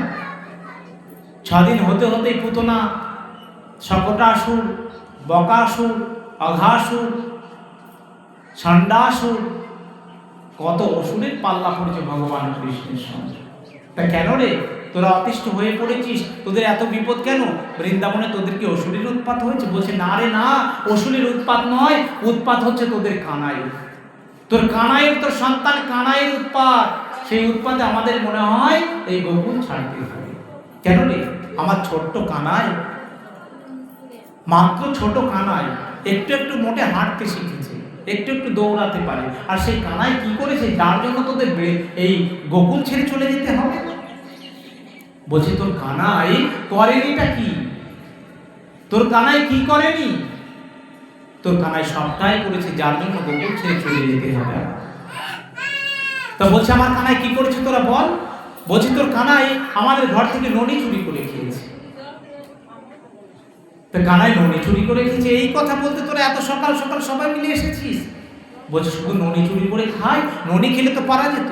বলছে একটু ননি যদি খাই গোপাল, 100, 200, 400, 500 যা ননি খাই, তোরা আমার এই ভাড়া থেকে, ননির ভাড়া থেকে তোরা সেই ওজনে ননি নিয়ে যাস, তবু আমার গোপালকে কিছু বলিস না। তা বলছে না রে, তোর গোপাল যদি একটু ননি খেত তাহলে আমাদের কিছু যায় আসতো না। তোর গোপাল কি করেছে জানিস? সেটি বলবো রে। তা চন্দা বলছে বলো। তা বলছি তোর গোপালকে আজকে বলেছিলাম ননি মাখন খাওয়া হবে না, তাকে তাড়িয়ে দিয়েছি ঘর থেকে। এর জন্য গোপাল বলেছিল তোকে ঠেকা দেখিয়ে যাব। তা তোর গোপাল যখন সন্ধ্যার আগে আমরা দুগ্ধ দহন করি, তা সন্ধ্যার পূর্বে গিয়ে আমাদের সকল বাছুরের সব দড়ি খুলে দিয়েছে, আর সব বাছুরে কি করেছে? দুধ খেয়ে নিয়েছে। আর গোপাল হাসতে হাসতে সেখান থেকে চলে গেছে। তাহলে আমাদের খুব বিপদ। তোর গোপালের উদ্দেশ্যে আমাদের একটু ননি মাখন তৈরি করতে পারছি না, একটু দুগ্ধ হচ্ছে না আমাদের। তাই কি হলো? তোর গোপালের উদ্দেশ্যে আমরা একটু দুগ্ধ দোয়াতে পারি। গোপাল আগে গিয়ে বাছুরি খুলে দেয়। তা চন্দ্রা বলছে ভানুমতি তুই বল তোর কি হয়েছে? বলছে জানিস রে তোর গোপাল কি করেছে? তোর গোপাল আমার ঘর থেকে সব ননি মাখন চুরি করে খেয়েছে। বলছে আমার গোপাল সব ননি মাখন চুরি করে খেয়েছে। তা তোরা এক কাজ করবি, ওই ননি মাখনের ভাঁড়গুলোকে একটু উঁচুতে শিকার করে রাখবি, তাহলে তো গোপাল নাগাল পাবে না, ছোট্ট গোপাল। তা বলছে সেটি করে দেখেছি রে। তোর গোপাল কি করে জানিস? একবারে 10-12 জন গোপাল যায়, 4 জনের উপরে 3 জন, 3 জনের উপরে 2 জন, 2 জনের উপরে তোর গোপাল ছোট্ট নেতাজি সেজে সে ওই ননির ভাণ্ড পেরে পেরে সকলের মধ্যে ননি বিতরণ করে, নিজে খায়, বন্ধুদের খাওয়ায়, আর যখন ননি সব বেঁচে থাকে ওই বৃন্দাবনের যে বাঁদরগুলো আছে তাদের ডেকে ডেকে ননিগুলো খাইয়ে দেয়। তা তোর গোপাল কত ক্ষতি করেছে দেখ। বলছে ও এই কথা, ঠিক আছে তোরা এক কাজ করবি সখী, এটি তো করেছি, তাহলে তোরা এক কাজ করবি, অন্ধকার ঘরের মধ্যে ননির ভাণ্ডগুলোকে রেখে দিবি, আর আমার গোপাল অন্ধকার ঘরে তো যেতে পারবে না, আর খুঁজেও পাবে না ননির ভাণ্ড। আর এক সখী বলছে ওটি করেও দেখেছি রে, তোর গোপাল যখন ওই অন্ধকার ঘরের মধ্যে ঢোকে, তা তোর গোপাল দেখতে কালো, কিন্তু গোপালের অঙ্গ ছটায় এই জগৎ সংসার হয়ে যায় আলো, তাই না? বলছে তোর গোপাল দেখতে কালো, কিন্তু জগতের গোপালের গাত্র ছটায় জগৎ সংসার হয়ে যায় আলো। তোর গোপাল যখন ওই অন্ধকার ঘরের মধ্যে প্রবেশ করে না, গোপালের গাত্র থেকে এক নীল আভা, এক জ্যোতি বিচ্ছুরিত হয়। তাই সকলের সে হৃদয় দরজা দিয়ে যখন গোপাল প্রবেশ করবে, দেখুন সেই দরজায় গোপাল প্রবেশ করেছে যে ঘরে ননি মাখন রাখা আছে। আর তোমার হৃদয়ের মধ্যেও একটি দরজা আছে, মনের দরজা, তাই না? প্রত্যেকের একটি মনের দরজা রয়েছে। বলছে সেই দরজা দিয়ে যার মধ্যে গোপাল প্রবেশ করবে তার হৃদয় মন্দিরও গোপালের জ্যোতির ছটায় সমস্ত তার হৃদয়টি আলো।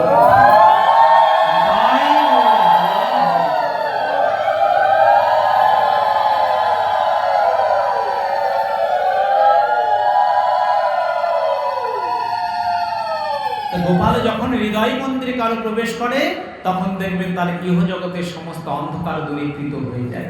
জগৎ সংসারে তার অনেক অর্থ না থাকতে পারে, টাকা প্রতিপত্তি সংসার সুখ না থাকতে পারে, কিন্তু হৃদয়ে তার একটা আলো থাকে, আর সেই আলোর ফলে তার একটি শক্তি আসে।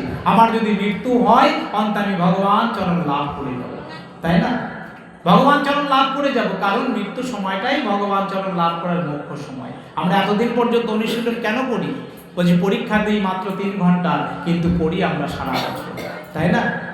পরীক্ষা দিই 3 ঘন্টা, ফলাফল 3 ঘন্টার মধ্যে সব পাস ফেল, কিন্তু পড়ি আমরা সারা বছর ধরে। তাই মৃত্যু সময়টাই পরীক্ষা, কিন্তু অনুশীলন করতে হবে গোবিন্দ নাম সারাটি জীবন ধরে।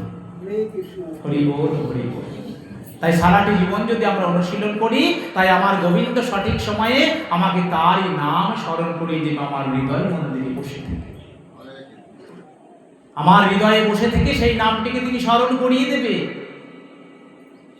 তাই তিনি কি বললেন? জং জং বাপি স্মরণং তজ্জ তন্ত কলেবরং তং তমে বৈতি সদা তদ্ভাব ভাবিতা। বলছে আমার মৃত্যু সময় যখন উপস্থিত হবে, মৃত্যু সময়কালে আমি যে ভাবনা ভাবতে ভাবতে আমার এই প্রাণ ত্যাগ করব, আমি আগামীতে সেই জন্ম প্রাপ্ত হব।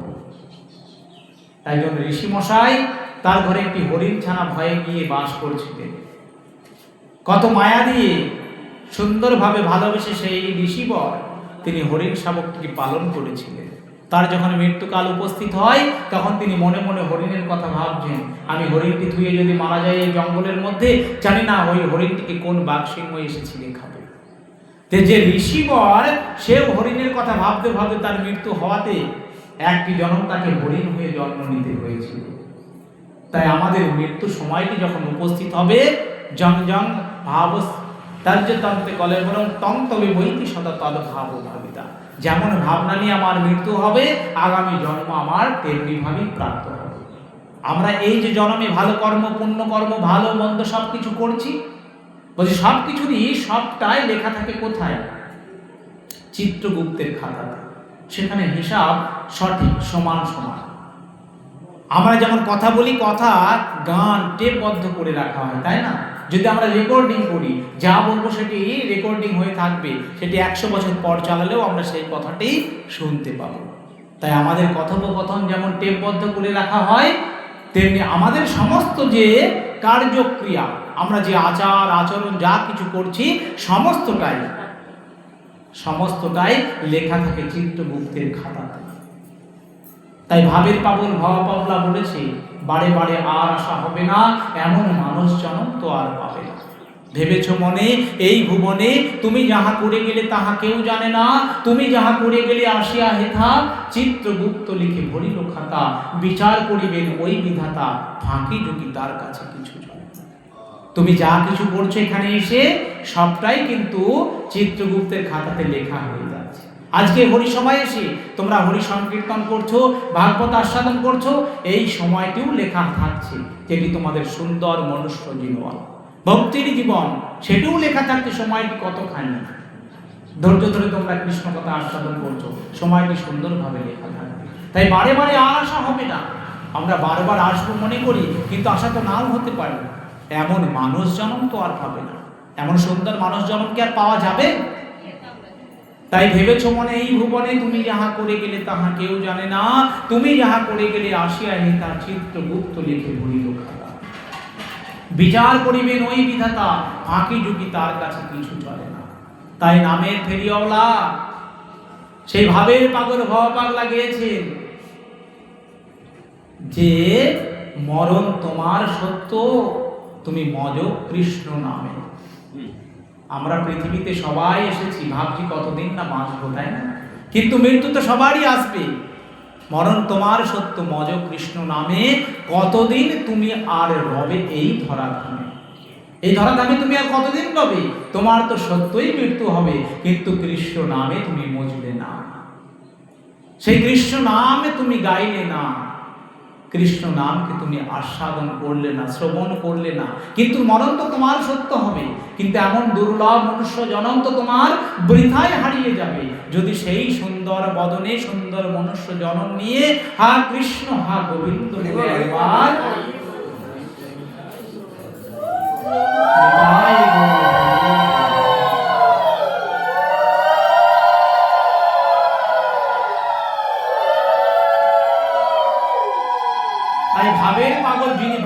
পাগল হয়েছে, তাই তিনি ভাবের পাগল ভাবা পাগলা। তিনি সিদ্ধ পুরুষ, সুন্দর সুন্দর তিনি কথা জগৎবাসীকে দান করে গেছে, কৃষ্ণ ভক্তির কথা। দেখুন আমরা যে সুন্দর জনমটি পেয়েছি, কত মানুষ রেল লাইনে বাস করে, করেন তো? কত মানুষ রেল লাইনে নয় রেল স্টেশনে বাস করে, কত মানুষ ভিক্ষা মেঘে খায়, কত মানুষের নিজস্ব ঘর নেই, বিছানা নেই, তবু তারা জীবনে বেঁচে আছে। দেখুন তার থেকে আপনারা অনেক ভালো জায়গায় রয়েছেন। কেন? ভালো কর্মটি করেছিলেন বলে, ভালো কর্ম করেছেন বলে ভালো ফল পেয়েছেন। যারা রেল লাইনে শুয়ে থাকে, যাযাবরের মতো এখানে ওখানে ঘুরে ঘুরে খাবার খায়, তাদের থেকে আপনারা কত ভালো আছেন। আপনাদের মাথার উপরে ছাদ আছে, স্বাধীনভাবে বাঁচতে পারেন, হা কৃষ্ণ হা গোবিন্দ ইচ্ছা মতো বলতে পারেন, কিন্তু সেই মানুষগুলো পারে না। তাহলে গোবিন্দ আপনাদের কত ভালো রেখেছে? অনেক অনেক ভালো রেখেছে। সেই ভালোটি কেন? বলছে আপনি ভালো কর্ম করেছিলেন তাই।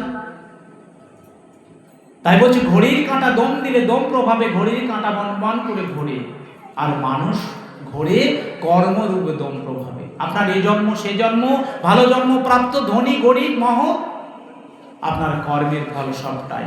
সূর্যের যেমন উদয় হয় একদিকে, অস্ত চলে যায়, ঘড়ির কাঁটা যেমন দম দিলে ঘুরতেই থাকে, মানুষও তেমনি এ জন্ম ও জন্ম প্রাপ্ত হয় তার কর্মরূপ দম প্রভাবে।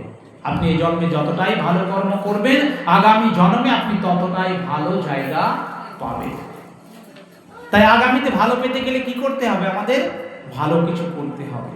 আপনারা সকলেই ধরুন বৃন্দাবনে যাবেন, সকলেই রিজার্ভেশনে যেতে চান, রিজার্ভেশনের খরচ বেশি, তাই না? রিজার্ভেশন যদি বৃন্দাবনে যাওয়া আসা 2000-2500 লাগে, তবে চালু ডাব্বায় লাগে মাত্র 600 টাকা। তাহলে কত কম বেশি? বেশি টাকা দিয়ে টিকিট কাটবেন তো বেশি ভালোভাবে যেতে পারবেন, আর কম টাকা দিয়ে যাবেন তো বেশি সুখ নিয়ে যাবেন না, বেশি ভালো করে যেতে পারবেন না। তাই ভগবানের নাম গুণকীর্তন যত বেশি পরিমাণে করতে পারবেন, তত আপনি কৃষ্ণ ভক্তির জায়গায়, তত ভালো জায়গায় গিয়ে সেখানে পৌঁছে যাবেন। তাই আমরা এই জন্মে একটি বাড়িতে বাস করি, এটি ভগবানের দেওয়া, এটি আমরা ভাড়া বাড়িতে সকলে আছি। আবার এই বাড়ি ছেড়ে সকলেও চলে যাব আরেকটি বাড়িতে, ইহকাল পরকাল। দুটি কথা আছে না? ইহকাল কোনটি? বলছে এইটি ইহকাল, আর চোখ বন্ধ হলে হয়ে যায় পরকাল। রাত্রে যখন আমরা বিছানায় শুই, সকলেই ঘুমিয়ে যাই, সারা রাতের কথা আর মনে থাকে না। তাই চোখ যদি খোলে তবে আমার ইহকাল, আর চোখ যদি না খোলে তবে হয়ে যায় পরকাল। তাহলে পরকালে আমাদের যেতেই হবে সবাইকে, কিন্তু পরকালে যাওয়ার জন্য সেখানেও একটি বাসস্থানের প্রয়োজন আছে। সেই বাসস্থানটি কি? বলছে দেখুন অনেক ধনী ব্যক্তি আছে যারা সুন্দর করে গাড়ি কিনেছে, সুন্দর স্ত্রীকে বিবাহ করেছে, সুন্দর বাড়ি, সুন্দর গাড়ি, সুন্দর নারী, সুন্দর সুন্দর টাকা পয়সা সব কিছু করেছে। যখন মৃত্যুর সময়টি উপস্থিত হয়ে যায়, সে মৃত্যুটিকে মেনে নিতে পারে না। ওহো কি স্বাদের মনুষ্য জনম, দুর্লভ জনম, যে জন্মে স্বাদের স্ত্রী পেলাম, সুন্দর বাড়ি পেলাম, সুন্দর গাড়ি পেলাম, এখনই আমার মৃত্যু হয়ে যাবে, আমি মৃত্যু চাই না। সে মৃত্যুকে ভয় পায়, কিন্তু মৃত্যু তার হবে। কিন্তু কি বলছে দেখুন, মৃত্যুকে ভয় পায় না কারা? বলছে কৃষ্ণ ভজনশীল মানুষরা মৃত্যুকে ভয় পায় না। তার একটি সুন্দর প্রমাণ, এই জগতে যারা ধনী ব্যক্তি, তারা একটি পোশাক মলিন হলে, ছিঁড়ে গেলে বাজার থেকে আরেকটি পোশাক কিন্তু কিনে নিতে পারে, তাই না? কিনতে পারে তো। তা মনে করুন একজন ধনী ব্যক্তি, তার পোশাক ছিঁড়েছে, সে বাজার থেকে এটি কিনে নিল। আর একজন গরিব মানুষ, তার একটি পোশাক, গায়ের যে চাদরটি বা গায়ের কাপড়টি জীর্ণ মলিন হয়ে গেছে, ছিঁড়ে গেছে, তবু বারবার সেলাই করে সেটি পরে রক্ষা করার চেষ্টা করে। কেন? তার ধন নাই। তো এই জগৎ সংসারে ইহলোকে যারা এই পার্থিব ধনে ধনী, তার শরীরের পোশাক জীর্ণ হয়ে গেলে বাজার থেকে নতুন করে চট করে কিনে নেয়, তার পোশাকের জন্য কোনো চিন্তা হয় না। কিন্তু যার ইহজগতে কোনো ধন নাই, অর্থ নাই, তার শরীরের পোশাকটি জীর্ণ হয়ে গেলে তার বড় চিন্তা হয়, তাই সেলাই করে করে বেশি দিন চালাবার চেষ্টা করে। তাই ইহজগৎ ছেড়ে যখন আমাদের এই পরজগতে যেতে হয়, যাবার সময় যার কৃষ্ণ ভজন নাই, সারাটি জন্মে কখনো হা কৃষ্ণ বলে কাঁদেনি, হা গৌর বলে দুবাহুনি, তাই গৌর হরিবোল বলে দুবাহুনি।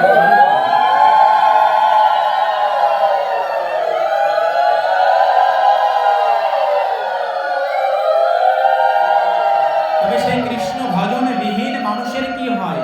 যাওয়ার সময় তার তো জরা জীর্ণ দেহ, তখন সে বলে চিন্তায় পড়ে আরো যদি কিছুদিন বেঁচে যেতাম, কারণ এই ছিঁড়ে যাওয়া পোশাক আর তো আমি খুঁজে পাবো না। কিন্তু কৃষ্ণ ভজন শীল অর্থাৎ কৃষ্ণ ধনে ধনী মানুষের যখন দেহটি জরাজীর্ণ হয়ে যায়, বৃদ্ধ হয়ে যায়, যখন তিনি তার রাধা মাধবের সেবা করতে পারে না, নিজের শরীরের যত্ন নিতে পারে না, তখন গোবিন্দের কাছে বসে বসে প্রার্থনা করে কাঁদে আর বলে, হে গোবিন্দ, এই জরাজীর্ণ দেহ তুমি তুলে নাও, এই দেহের মধ্যে তুমি আর থেকো না, এই দেহ তুলে নিয়ে তুমি আমাকে নতুন সেবা যোগ্য দেহ দাও। কেন বলে, এই জরাজীর্ণ দেহ তো আমি তোমার সেবা করতে পারছি না প্রভু, তাই এই দেহ থেকে কি লাভ, তুমি তুলে নাও, আনন্দের সাথে আমি এই দেহকে পরিত্যাগ করে আমি আবার নতুন দেহ পেতে চাই, ভজনশীল দেহ, যে দেহতে আমি তোমার সেবা করতে পারি। তাই না? তাহলে যারা কৃষ্ণ ধনে ধনী তারা মৃত্যুকে ভয় পায় না, তারা বরং ভগবানের কাছে কেঁদে কেঁদে বলে, প্রভু তুমি আমার দেহটা তুলে নাও, আমি পারছি না তোমার সেবা করতে, আমি পারছি না বাগান থেকে পুষ্প চয়ন করে মালা গেঁথে তোমার গলায় পরাতে, পারছি না চন্দন ঘষতে, পারছি না আরতি বাতি জ্বালিয়ে তোমাকে আরতি করতে, কারণ আমার দেহটি জরাজীর্ণ হয়ে গেছে, তুমি তুলে নিয়ে নতুন জন্ম দাও আমাকে। আর সঙ্গে সঙ্গে এই গোবিন্দ তাকে তুলে নিয়ে নতুন সেবাযোগ্য দেহ প্রদান করে আবার সে সহজেই কৃষ্ণ ভক্তির পথে পরবর্তী জন্মে শুরু হয়ে যায় তার কৃষ্ণ ভক্তি।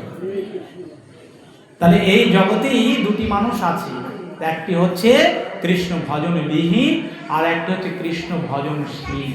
কৃষ্ণ ভজন করলে কি হয়, বলছে মৃত্যু তো সবারই হবে, যিনি কৃষ্ণ ভজন না করে তারও মৃত্যু হবে, আবার যিনি কৃষ্ণ ভজন করছে তারও মৃত্যু হবে। ওই কৃষ্ণ ভজন বিহীন মানুষগুলো কি করে, তারা বলে ওরা যদি বেঁচে থাকতো তবে জানতাম কৃষ্ণ ভজন করে বেঁচে থাকা গেল, তাহলে মরেই যদি যাব তবে কৃষ্ণ ভজন করে কি লাভ হবে, ও কৃষ্ণ ভজনের কোনো দরকার নাই।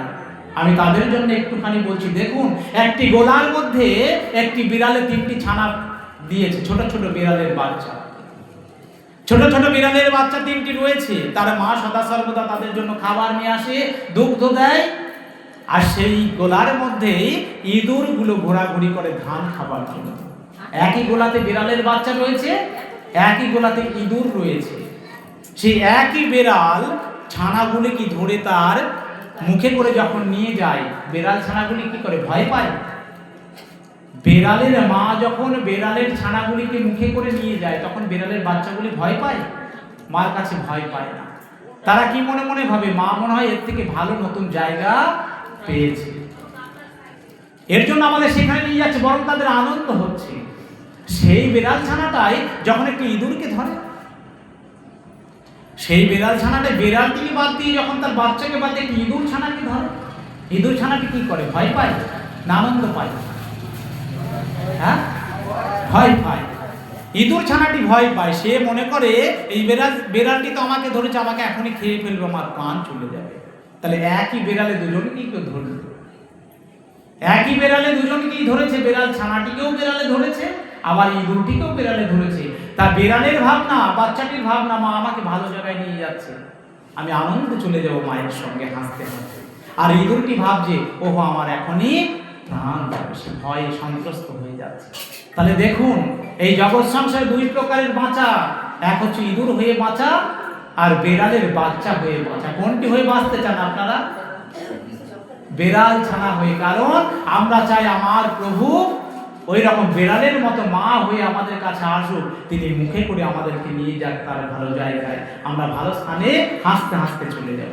কিন্তু ইঁদুর জন্ম যারা প্রাপ্ত হয়েছে কৃষ্ণ ভক্তির পথে, যারা কখনো অগ্রসর হতে পারেনি, তারা যখন মৃত্যু সময় আসবে তখন তারা নিজের জীবনটিকে ভীত সন্ত্রস্ত হয়ে যাবে, থরথর করে কাঁপবে, চোখগুলি বড় বড় হয়ে যাবে, জিভটি বেরিয়ে যাবে, মুখটি বেঁকে যাবে, মৃত্যু সময় উপস্থিত হবে। তাই কি বলছে, প্রাণ প্রয়াণ পাথেয়াং সংসার ব্যাধি ভেষজ দুঃখ শোক পরিত্রাণ হরিণী তৎ স্মরণেয়। দেহ হতে প্রাণের প্রস্থানকালে এই বাসস্থান নির্মাণের একমাত্র পাথেয় হল হরি। হরিনামক অক্ষর দুটি সংসার ব্যাধির মহৌষধ। দেখুন এই সংসার জগতে কেউ তো আমরা শান্তিতে নেই, কিন্তু একটু শান্তি পাই কোথায়? যেখানে কৃষ্ণ কথা হয়, ভাগবত কথামৃত আস্বাদন হয়, যেখানে অগণিত ভক্তের সমাবৃত হয়ে যেখানে একত্রিত হয়, একে অপরের মুখমণ্ডল চরণ দর্শন করে আমরা মনে বড় আনন্দ পাই, সংসারের কথা আমরা ভুলে যাই, তাই না? তাহলে আমরা কোথায় কি শান্তি পাই? এই কৃষ্ণ ভক্তির জায়গায়। অনেক কৃষ্ণ ভক্তি সেখানে একত্রিত হয়েছে। কিন্তু সংসারে তো কত যাতনা রয়েছে, কিন্তু সেই শান্তি কে দিতে পারে? শুধুমাত্র কৃষ্ণ ভক্তি, হরিকথা, ভাগবত কথা, ভক্তবৃন্দ আমাদের সেই শান্তিটুকু দিতে পারে। সংসারে সেই শান্তি নাই। তাই বলেন প্রাণ ও প্রয়াণ পাথে আমি সংসার ও ব্যাধি দুঃখ শোক পরিত্রাণ হরিদি তাক স্মরণ দেয়। দেহ হতে প্রাণের প্রস্থানকালে সেই বাসস্থান নির্মাণের একমাত্র পাথেই হলো হরিনাম, এবং এই সংসার জগতেই হরিনাম হচ্ছে আমাদের একমাত্র মহৌষধ। যে ঔষধ সেবা করলে সংসারের কোনো দুঃখ থাকে না। আপনারা কেউ দুটো কথা বলে যাবে, যারা হরি ভজনশীল মানুষ গায়ে রাখে না কেন? ও বলেছ, মুখ আছে বলে গেল। এর জন্যই বলা হয়েছে যে যারা জ্ঞানী, যারা সাধু, তারা অনেক আনন্দেও আনন্দিত হয় না, অনেক দুঃখেও তারা কাতর হয় না। সব সময় তারা সমান। অনেক গরমেও তাদের গরম বোধ হয় না, অনেক শীতেও তারা কাতরায় না, তাই না? কেন? বলছে অনেক তুমি দুঃখ দেবে তাকে, তাতে তার কিছু আসে যায় না। আমি সামান্য জীব, একটি মাত্র পৃথিবীতে এসেছি কয়েকদিনের জন্য, হরি ভজন করব, যা বললো শুনে লাভ, যা বললো মুখে, কিছু গায়ে মাখে না। আবার একটি ভালো সংবাদ দিল, সংবাদ নেই বা আমার কি হবে ভালো, আমি তো করব ভজন, কিসে আমার ভজন কষ্ট না হয় সেই চেষ্টাটা। আমি যে কদিন পৃথিবীতে থাকবো সেই কদিন শুধু ভজনের মধ্য দিয়েই সময়টিকে কাটাবো। তাই একটি সুন্দর দৃষ্টান্তের মধ্য দিয়ে কেন আমাদের মানব জীবনে একটু নষ্ট করা উচিত নয়। লোমশ মুনি মনে একজন মুনি ছিল, পাতালে তার ঘর, তিনি পাতালে বাস করতেন। আর সেই লোমশ মুনির কাছে এই ধর্ম শিক্ষা লাভ করতে যেতেন কারা? ব্রহ্মার 4টি পুত্র, দেবর্ষি নারদ যেতেন, সনক সনাতন, সনত কুমার এবং সনন্দন। যখন তারা সেই শিক্ষা লাভ করতে যেতেন গুরুদেবের কাছে, তা গুরুদেবকে বলছে, গুরুদেব এতদিন শিক্ষা লাভ করি আপনার কাছে, একটু একটা ঘর তৈরি করতে পারেন না, যে ঘরের নিচে বসে একটু শিক্ষা লাভ করব। গুরুদেব বলে, বাবা সামান্য আয়ু নিয়ে পৃথিবীতে এসেছি, সামান্য আয়ু নিয়ে ঘর বাঁধতে যাব, তাতে করে সময় নষ্ট হয়ে যাবে। সেই সময়টা যদি হরি ভজন করি তাহলে তো আমার উপকারে লাগবে। ও ঘর তো রেখে যেতে হবে, যে ঘর আমি তৈরি করব সেই ঘর তো রেখে যেতে হবে। তাহলে সামান্য সময়ের জন্য কেন সেই নষ্ট করা সময়টিকে আমি হরি ভজন করব। তা বলছে, বাবা সামান্য সময় করে তো আপনি 1 যুগ কাটিয়ে দিলেন, তা আপনার সময়টা কত? আপনি যে পৃথিবীতে বেঁচে থাকবেন সে সময়টি কত? তা লোমশ মুনির কাছে জানতে চাইলেন ব্রহ্মার 4টি পুত্র। তা বলছে, আমার মৃত্যু হবে কবে জানো? বলছে, না তো বাবা জানি না। বলছে, আমার শরীরটা, সারা শরীরটা লোমে ঢাকা, সারা শরীরটি পা থেকে একদম মাথা পর্যন্ত লোম, খালি লোম। এত লোম আছে বলে ওই মুনির নাম হয়েছে লোমশ মুনি। তা লোমশ মুনি বলছে, আমার আয়ুটি শুনে নাও, আমি কেন সংসার বাঁধতে চাই না, ঘর বাঁধতে চাই না, অল্প আয়ু তো, তা আয়ুটা শুনে নাও। বলছে, সত্য দেতা দাপরে কলি 4 যুগ মানি, 4 যুগকে 1 দিব্য যুগ জানি, 7 দিব্য যুগে হয় 1 মন্বন্তর, 14 মন্বন্তরে হয় ব্রহ্মার 1 দিবস ভিতর। কি বললে? সত্য ত্রেতা দাপর কলি, কটি যুগ? 4টি যুগ। এই 4টি যুগকে কি বলা হয়? দিব্য যুগ বলা হয়। যদি বলি 1 দিব্য যুগ মানে 4টি যুগের নাম বলা হবে। তো এইরকম 7টি দিব্য যুগ 1 করলে হয় 1 মন্বন্তর। 7টি দিব্য যুগ অর্থাৎ 28টা যুগের যে আয়ু, সেটিকে এক জায়গায় করলে হয় 1টি মন্বন্তর। আর এইরকম ভাবে 14টি মন্বন্তর, অর্থাৎ 28 × 14 যতগুলি যুগ হয়, এতগুলি যুগ হলে 14 মন্বন্তরে ব্রহ্মার 1 দিন হয়। বোঝা গেল আয়ুটা? সত্যতে তার দাপর কলি 4টে যুগ এক জায়গায় করলে হয় 1 দিব্য যুগ, 7টি দিব্য যুগে হয় 1 মন্বন্তর, এরকম 14টি মন্বন্তরে হলে ব্রহ্মার হয় 1 দিন। এইরকম দিনের 365 দিনে ব্রহ্মার হয় 1 বছর। আর এমনি ভাবে 1 বছর 100 বছর হলে একটি ব্রহ্মা মারা যায়। তাহলে একটা ব্রহ্মার আয়ু কত? অনেক অনেক অনেক যুগ, তাই না? তা বলছে, একটি ব্রহ্মা যখন মারা যায় তখন আমার শরীরে একটা লোম ওঠে। এবার যখন আমার লোমশ মুনির আয়ু, বলছে তখন আমার শরীরে একটি লোম ওঠে। তা বাবা, এই এতগুলি ব্রহ্মা মারা গেছে, 50টি মতো ব্রহ্মা মারা গেছে, তা ব্রহ্মা উঠে আমার এতটুকু লোম উঠেছে, বুকের কাছে একটুখানি টাক পড়েছে। তো বলছে এতগুলো ব্রহ্মা মারা গেছে, তাই যখন আমার দেহ থেকে একটা একটা করে ব্রহ্মা মধ্যে সব লোম উঠে যাবে তখন আমার মৃত্যু হবে। তার লোমশ মুনির আয়ু কত? 1 ব্রহ্মার আয়ুই আমরা ক্যালকুলেশন করতে পারি না। আর সেই লোমশ মুনির এত আয়ু যেটা আমাদের হিসাবের বাইরে। সেই লোমশ মুনি কি বললেন ব্রহ্মার পুত্রদের? স্বল্প আয়ু নিয়ে পৃথিবীতে এসেছি, সেই আয়ুর মধ্যে যে সময়টি ঘর বেঁধে কাটাবো সেই সময়টা আমি ভজন করে কাটাই, তাতে তো আমার পরজগতে কিছুটা হলেও লাভ হবে, তাই না? তাহলে বোঝা গেল। তাহলে আমরা তো সামান্য, যত সামান্য, ওটা এক অনুশক্তিও নয়, সামান্য আয়ু নিয়ে এসে আমরা কত বড় বড় বিল্ডিং, কত বড় বড় বাড়ি করে সময় নষ্ট করছি, কিন্তু আসলে ভজনের গোড়ায় গিয়ে আমাদের সবটাই ফাঁকা হয়ে যাচ্ছে, তাই না? ঠিক তেমনি ভাবেই কি বললেন, সেই প্রাণ বিসর্জন হওয়ার আগে ইহ জগতেও পাথেয় হচ্ছে হরি, যাবার পরেও একমাত্র হরি। সেই হরি হচ্ছে আমাদের সংসার, ইহ জগৎ এবং পরজগতের একমাত্র পাথেয়। তাই তিনি বললেন সংসার ব্যাধি ভেষজম হরিণী তার স্মরণদয়। এই দেহ থেকে যখন প্রাণ চলে যায় তখনও হরিনাম, যখন প্রাণ যায় তার সঙ্গে হরিনামই একমাত্র যায়। তাই আমরা কীর্তনের সময় বলি না, এই দেহ ছেড়ে প্রাণ যাবার কালে কৃষ্ণ নাম যেন আমার স্মরণ থাকে। আর আমরা কিছুকে স্মরণ রাখতে চাই না। কি চাই স্মরণ রাখতে? শুধুমাত্র কৃষ্ণ নাম, কারণ এই কৃষ্ণ নামই আমার পথের একমাত্র পাথেয়। তা একটি দেশের একটি নিয়ম ছিল, একটি রাজ্যের, মনে করি একটি রাজ্যের নিয়ম ছিল, সেই দেশের প্রধান প্রধান প্রজাবর্গ মিলে তারা আলোচনা করলেন যে একজন আমাদের এলাকায় একজন করে রাজা হবে 1 বছরের জন্য। 1 বছর করে একজন রাজা থাকবে, আর সেই রাজা 1 বছর যেমন ভাবে চালাবে তার রাজ্যকে, আমরা তেমন ভাবে চলব। তা প্রত্যেকে একজন করে রাজা হওয়া শুরু করলো। সে রাজা সুখ ভোগ করে, যা ইচ্ছা ভালো মন্দ খায়, যেমন ইচ্ছা তার ঘুমায়, যেমন ইচ্ছা তার ব্যবহার করে। 1 বছর তার হুকুম চলবে। তা 1 বছর পরে কি করা হবে? ওই রাজাকে একটি ঘন জীবজন্তুপূর্ণ জঙ্গলে ফেলে দেওয়া হবে। চারিদিকে জীবজন্তুপূর্ণ জঙ্গল, কাঁটা তার দিয়ে ঘেরা, তার মধ্যে ফেলে দেওয়া হবে 1 বছর পরে। তা একজন রাজা হয়, 100 বছর সুখ ভোগ করে, রাজ্য সুখ। 1 বছর যেমনি পার হয়ে যায় দিন গোনা, তেমনি তাকে চলে যেতে হয় ওই জঙ্গলে, নিয়ম অনুযায়ী। তা জঙ্গলে ফেলে দেওয়া মাত্রই বাঘ সিংহ ওই ছিঁড়ে ছিঁড়ে তাকে খেয়ে নেয়। তাহলে তার প্রাণ চলে যায় 1 বছর পর। সুখ ভোগ করেছে 1 বছর, কিন্তু 1 বছর পরেই তার প্রাণ চলে যায়। তা প্রত্যেকবার একজন করে রাজা হয়, 1 বছর সুখ ভোগ করে, জঙ্গলে যেমনি নির্বাসন করে তেমনি তার প্রাণ চলে যায়। তেমনি ভাবে চলতে চলতে একবার একজন জ্ঞানী প্রজ্ঞাবান ব্যক্তি রাজা হয়েছে।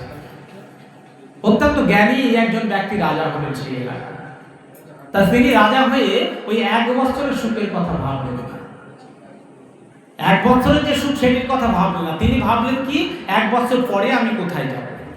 দেখুন, এর মধ্যেও কিন্তু আপনাদের সংসার জীবনে কিছুটা মিল থাকবে এই কথা। তিনি ভাবলেন কি, এই জন্মের কথা নয়, বলছে 1টি বছর পরে আমি কোথায় যাব। রাজা ভাবছি, আর আমরা ভাবছি এই মৃত্যুর পরে কোথায় যাব। একই বিষয়। আমরা এখন রাজা, এই সংসারে আমরা স্বাধীন, আমি যা বলবো আমার সংসার তাই হুকুম মানবে, তাই না? তাহলে সেই প্রত্যেকবার রাজা হয়, মৃত্যু হয়, আর ওই জঙ্গলে চলে যায় এক নিয়ম অনুসারে। তা সবাই মৃত্যু হয়ে যায়। এবার জ্ঞানী প্রজ্ঞান ব্যক্তি রাজা হয়ে তিনি আর 1 বছরের কথা চিন্তা করলেন। তিনি 1 বছরের কথা চিন্তা না করে তিনি চিন্তা করলেন কিসের কথা? 1 বছর পরে তাকে যেখানে যেতে হবে।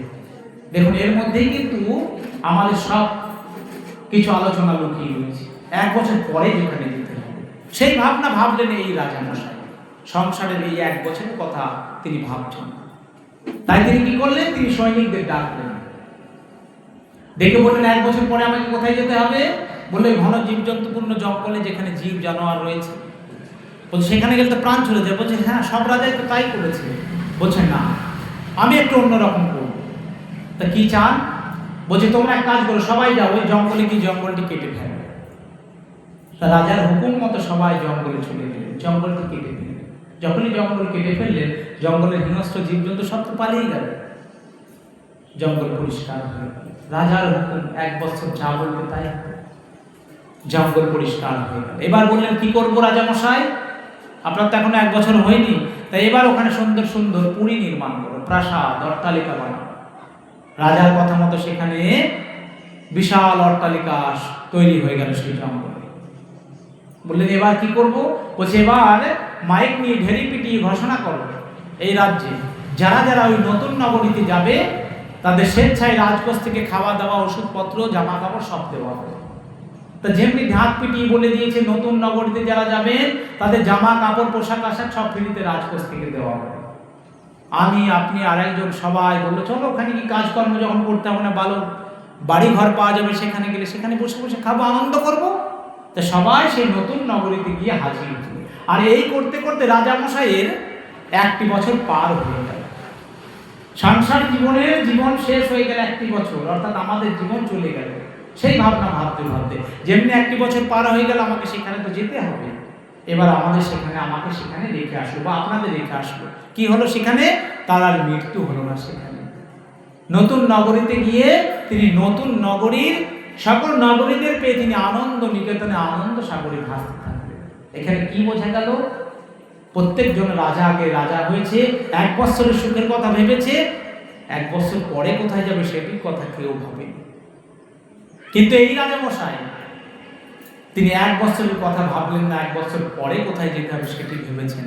তাই 1 বছর সেখানে পরে সেখানে গিয়ে সবার মৃত্যু হলো, কিন্তু এই রাজামশাইয়ের কোনো মৃত্যু হলো না। কারণ 1টি বছর পরে তিনি আনন্দ নিকেতনের অধিবাসী হয়ে তিনি দিন কাটাতে শুরু করলেন। নিতাই গৌর প্রেম, নিতাই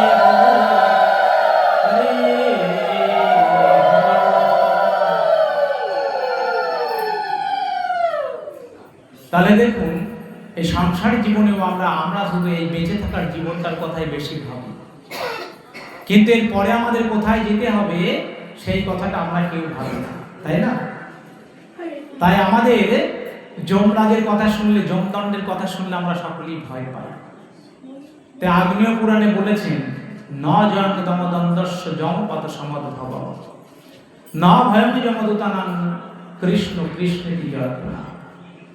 বলছি যমদণ্ডের ভয় থেকে কোনো ভয় বা ভীত হওয়ার কোনো প্রয়োজন নাই, সেই প্রয়োজন থাকবে না। কেন? যদি আপনার বদনে সদা সর্বদা হরে কৃষ্ণ মহামন্ত্র থাকে। ন ভয়ং যমদণ্ডস্য, আপনার যমদণ্ড থেকে কোনো ভয় থাকবে না। ন ভয়ং যমদূতানাং, কোনো যমদূত থেকে ভয় থাকবে না। ন ভয়ং যমদণ্ডস্য যমপদ সমাদ্ভবম ন ভয়ং যমদূতানাং কৃষ্ণ কৃষ্ণেতি জয়ত্না। আপনার বদনে যদি কৃষ্ণ কৃষ্ণ নাম থাকে তবে আপনার যমরাজ যমদূতগণ কারোর থেকেই আপনার ভয় বা ভীত থাকবে না। তাহলে আপনাকে কি করতে হবে? তাই বলছে কৃষ্ণ কৃষ্ণ বলি ডাকো না করো সংশয়। কে বলেছেন এ কথা? আমাদের স্বয়ং গৌর হরি বলেছেন। তিনি 2টি বাহু তুলে সর্বসমস্বরে এই সমস্ত ভক্তদের মধ্যে তিনি বললেন, হরি বলে বলিলে না রহে যম ভয়, কৃষ্ণ কৃষ্ণ বলি ডাকো না করো সংশয়। বলছে এই হরি নাম বললে তোমার যম ভয় থাকবে না, যমদণ্ডের ভয় থাকবে না। তাই কৃষ্ণ কৃষ্ণ বলে তোমরা সকলে ডাকবে। তাহলে কৃষ্ণ কৃষ্ণ বললেই একমাত্র যমদূতগণ বা যমরাজের ভয় দূরে চলে যাবে। সেই যমদূতগণ বা যমদণ্ডের ভয় একমাত্র হরে কৃষ্ণ মহামন্ত্রই যেতে পারে। তাই সকলে মিলে একবার আমরা হরে কৃষ্ণ মহামন্ত্র করে তালে দিয়ে গাইব, যে নাম ইহকাল পরকালের একমাত্র বন্ধু। সকলে মিলে বলুন হরে কৃষ্ণ কৃষ্ণ কৃষ্ণ হরে হরে হরে রাম রাম রাম হরে হরে হরে কৃষ্ণ উচ্চ স্বরে যে নাম ইহকাল পরকালের বন্ধু। কেউ সঙ্গে যাবে না, এই নাম যাবে আপনাদের সঙ্গে।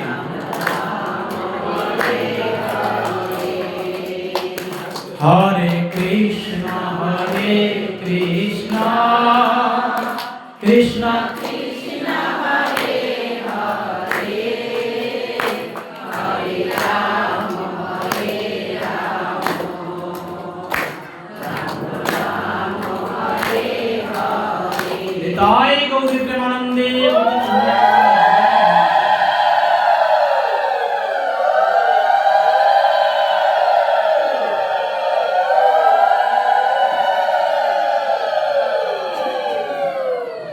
হরিনাম বলিলে না রহে যম ভয়, কৃষ্ণ কৃষ্ণ বলি ডাকো না করো সংশয়। তাই না? এই হরিনাম বললে যমরাজের ভয়, যমদূতগণের কোনো ভয় থাকবে না। তাই আমরা লীলার সাধনে ব্রতী হয়েছিলাম কি? দামবন্ধন লীলা, তাই না? মধ্যখানে হে যশোদে, তোর পুত্রের দ্বারা আমার ক্ষতি হয়ে যাচ্ছে, তুই ছুটে আয়। যশোদে ছুটে এসে কি বললে? মাখন চুরি খাই তো মাখন নিয়ে যা, শিখেরা অন্ধকার ঘরেরা, এই অবধি ছিল, তাই না কথাটা? তা তোর গোপালের গায়ের রং কালো, তোর গোপালের গাত্রচ্ছটায় জগৎ সংসার হয়ে যায় কি আলো। তা সেই গোপাল যদি আপনাদের মন্দিরে, হৃদয় মন্দিরে প্রবেশ করে, তবে আপনাদের হৃদয় মন্দির আলোকিত হয়ে যাবে, তাই না? তা বলছি এটি করেও দেখেছি রে, তোর গোপালকে আটকানো যায়নি। আর কি করতে হবে? বলছে এক কাজ কর, আমার গোপাল যখন তোদের বাড়িতে যাবে না, আমার গোপাল যখন তোদের বাড়িতে যাবে, তখন গোপালকে বেশ করে দড়ি দিয়ে বেঁধে রাখবি। গোপালকে দড়ি দিয়ে বেঁধে রাখবি খাম্বার সঙ্গে, ফুলের সঙ্গে। তা বলছে ঠিক আছে। তা আর এক সখী বলছে তোর গোপাল তো আমাদের বাড়ি গিয়েছিল, সেটি করেও দেখেছি, তা কি করেছিস রে?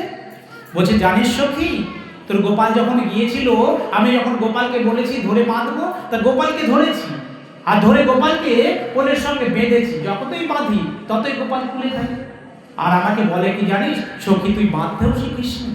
আমাকে বলছে সখী তুই বাঁধতেও শিখিসনি, তুই কোলের সঙ্গে দাঁড়া, আমি তোকে বেঁধে দেখাচ্ছি। তা আমি সরল মনে কোলের সঙ্গে দাঁড়িয়েছি, আর তোর গোপাল আমাকে দড়ি দিয়ে পেঁচিয়ে পেঁচিয়ে বেঁধে তখন বলছে সখী তুই এই বাঁধা শিখেছিস?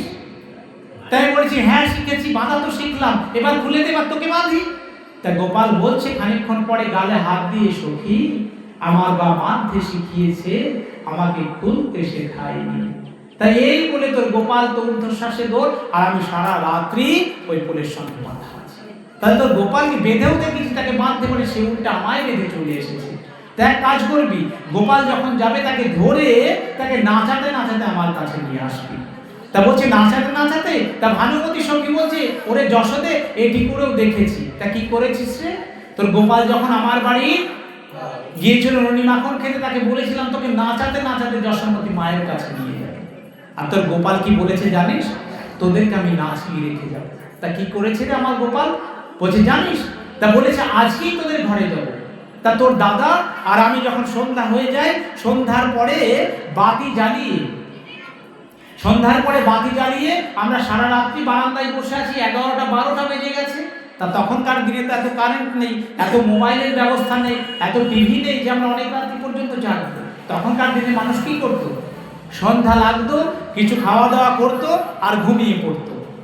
তা তো দাদা আমি প্রায় রাত্রি, অধিক রাত 11টা 12টা বেজে গেছে। তো দাদা বলছে ওই ছোট্ট ছেলে কানাই, ও তোমাকে এই কথা বলেছে আর তুমি সেই কথা মানছো? এত রাত্রি হয়ে গেল, গোপাল এলো না, ও আর আসবে না, ওটিও কথার কথা ছিল, চলো আমরা শুয়ে পড়ি। তা কি করেছে? শুয়ে পড়েছে ওরা গিয়ে একবারে পালঙ্কে, অনেক রাত্রি পর্যন্ত জেগেছে, তারা দুজনেই ঘুমিয়ে পড়েছে। আর গোপাল কি করেছে? ঠিক তেমনি, যেমনি ঘুমিয়ে পড়েছে তেমনি গোপাল তাদের ঘরে প্রবেশ করেছে। একবারে পা চেপে চেপে, ছোট্ট গোপাল তো, পা চেপে চেপে তাদের ঘরে ঢুকেছে। আর ঢুকে কি করেছে? ওই দাদার লম্বা লম্বা দাড়ি, ওই বাড়ির যে দাদা লম্বা লম্বা দাড়ি আছে, আর ওই যে বাড়ির দিদি তার লম্বা লম্বা চুল। তা গোপাল দেখছে এদের তো বলেছে আমায় নাচাতে নাচাতে নিয়ে যাবে, তো এদের ঘরে এদেরকে আমি নাচাবো। তা নাচানোর রাস্তা কি? ওই দাড়ি দিয়ে আর চুল দিয়ে গোপাল দুজনকে গিট মেরে দিয়েছে। নেতাই গৌরে হয়ে চুল আর দাড়িতে বেঁধে দিয়েছে গিট। তা গিট মেরে দিয়ে এবার নাচাবো কি করে? তা ওই ঘরের মধ্যে ননির ভাণ্ডগুলি রয়েছে, গোপাল ওখান থেকে একটা দণ্ড তুলে নিয়েছে, একটু লাঠি, তা নিয়ে গিয়ে দোমাদুম ওই ননি মাখনের ভাণ্ডগুলোকে দোমাদুম ভাঙছে। দুমদাম করে যখন শব্দ হয়েছে, আর দাদা জেগে গেছে। দাদা যখন জেগেছে, কি ব্যাপার ঘরের মধ্যে কি হলো? দাদা তো উঠতে গেছে, উঠতে গেলে কি হবে? দাদার কি হবে? দাদার দাড়িতে টান পড়েছে। যেমনি উঠতে গেছে দাদার দাড়ির টান পড়েছে, আর দাদা বলছে দিদিকে, আরে তুমি আমার দাড়ি ধরে টানছো কেন? আর দিদি তো ঘুমের অবস্থায় আছে, দিদির তো চুলে টান পড়েছে। আরে দিদি বলে দাদা এ কি বলছো তুমি? তুমি তো আমার চুল ধরে টানছো। বলছে না আমি তো চুল ধরে টানছি না, তুমি তো আমার দাড়ি ধরে টানছো।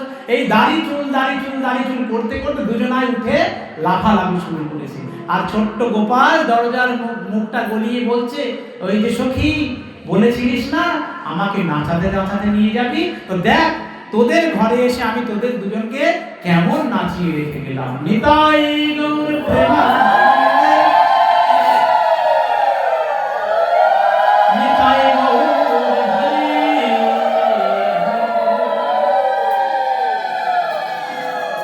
এবারে কি করেছে, তারা যখন নাচিয়ে নাচিয়ে চলে গেল, তখন যশোমতী মায়ের কাছে নন্দ মাতার কাছে, নন্দ রানীর কাছে সব গোপালের কথা বললেন। সব কথা বলবার পর দেখছে আমার গোপালকে এরা কেউ ঠিকঠাক জব্দ করতে পারবে না, তাহলে কি করতে হবে। যশোমতী মা বললেন, না গোপাল, তোকে আজ থেকে আর আমি একা ছাড়বো না। ছেলে পেলে দুষ্ট হলে কি করে, মা বেঁধে রাখে দড়ি দিয়ে, তাই না? তোকে আর একা ছাড়বো না, আমি যেখানে যাবো তোকে সাথে করে নিয়ে যাবো। মা কি করেছে, যমুনার তীরে স্নান করতে গেছে, গোপালকে কোলে করে নিয়ে গেছে। গোপাল তুই এখানে বস, আর আমি যমুনা থেকে স্নান আমার কাজকর্ম সেরে আসি, তুই এখানে বস।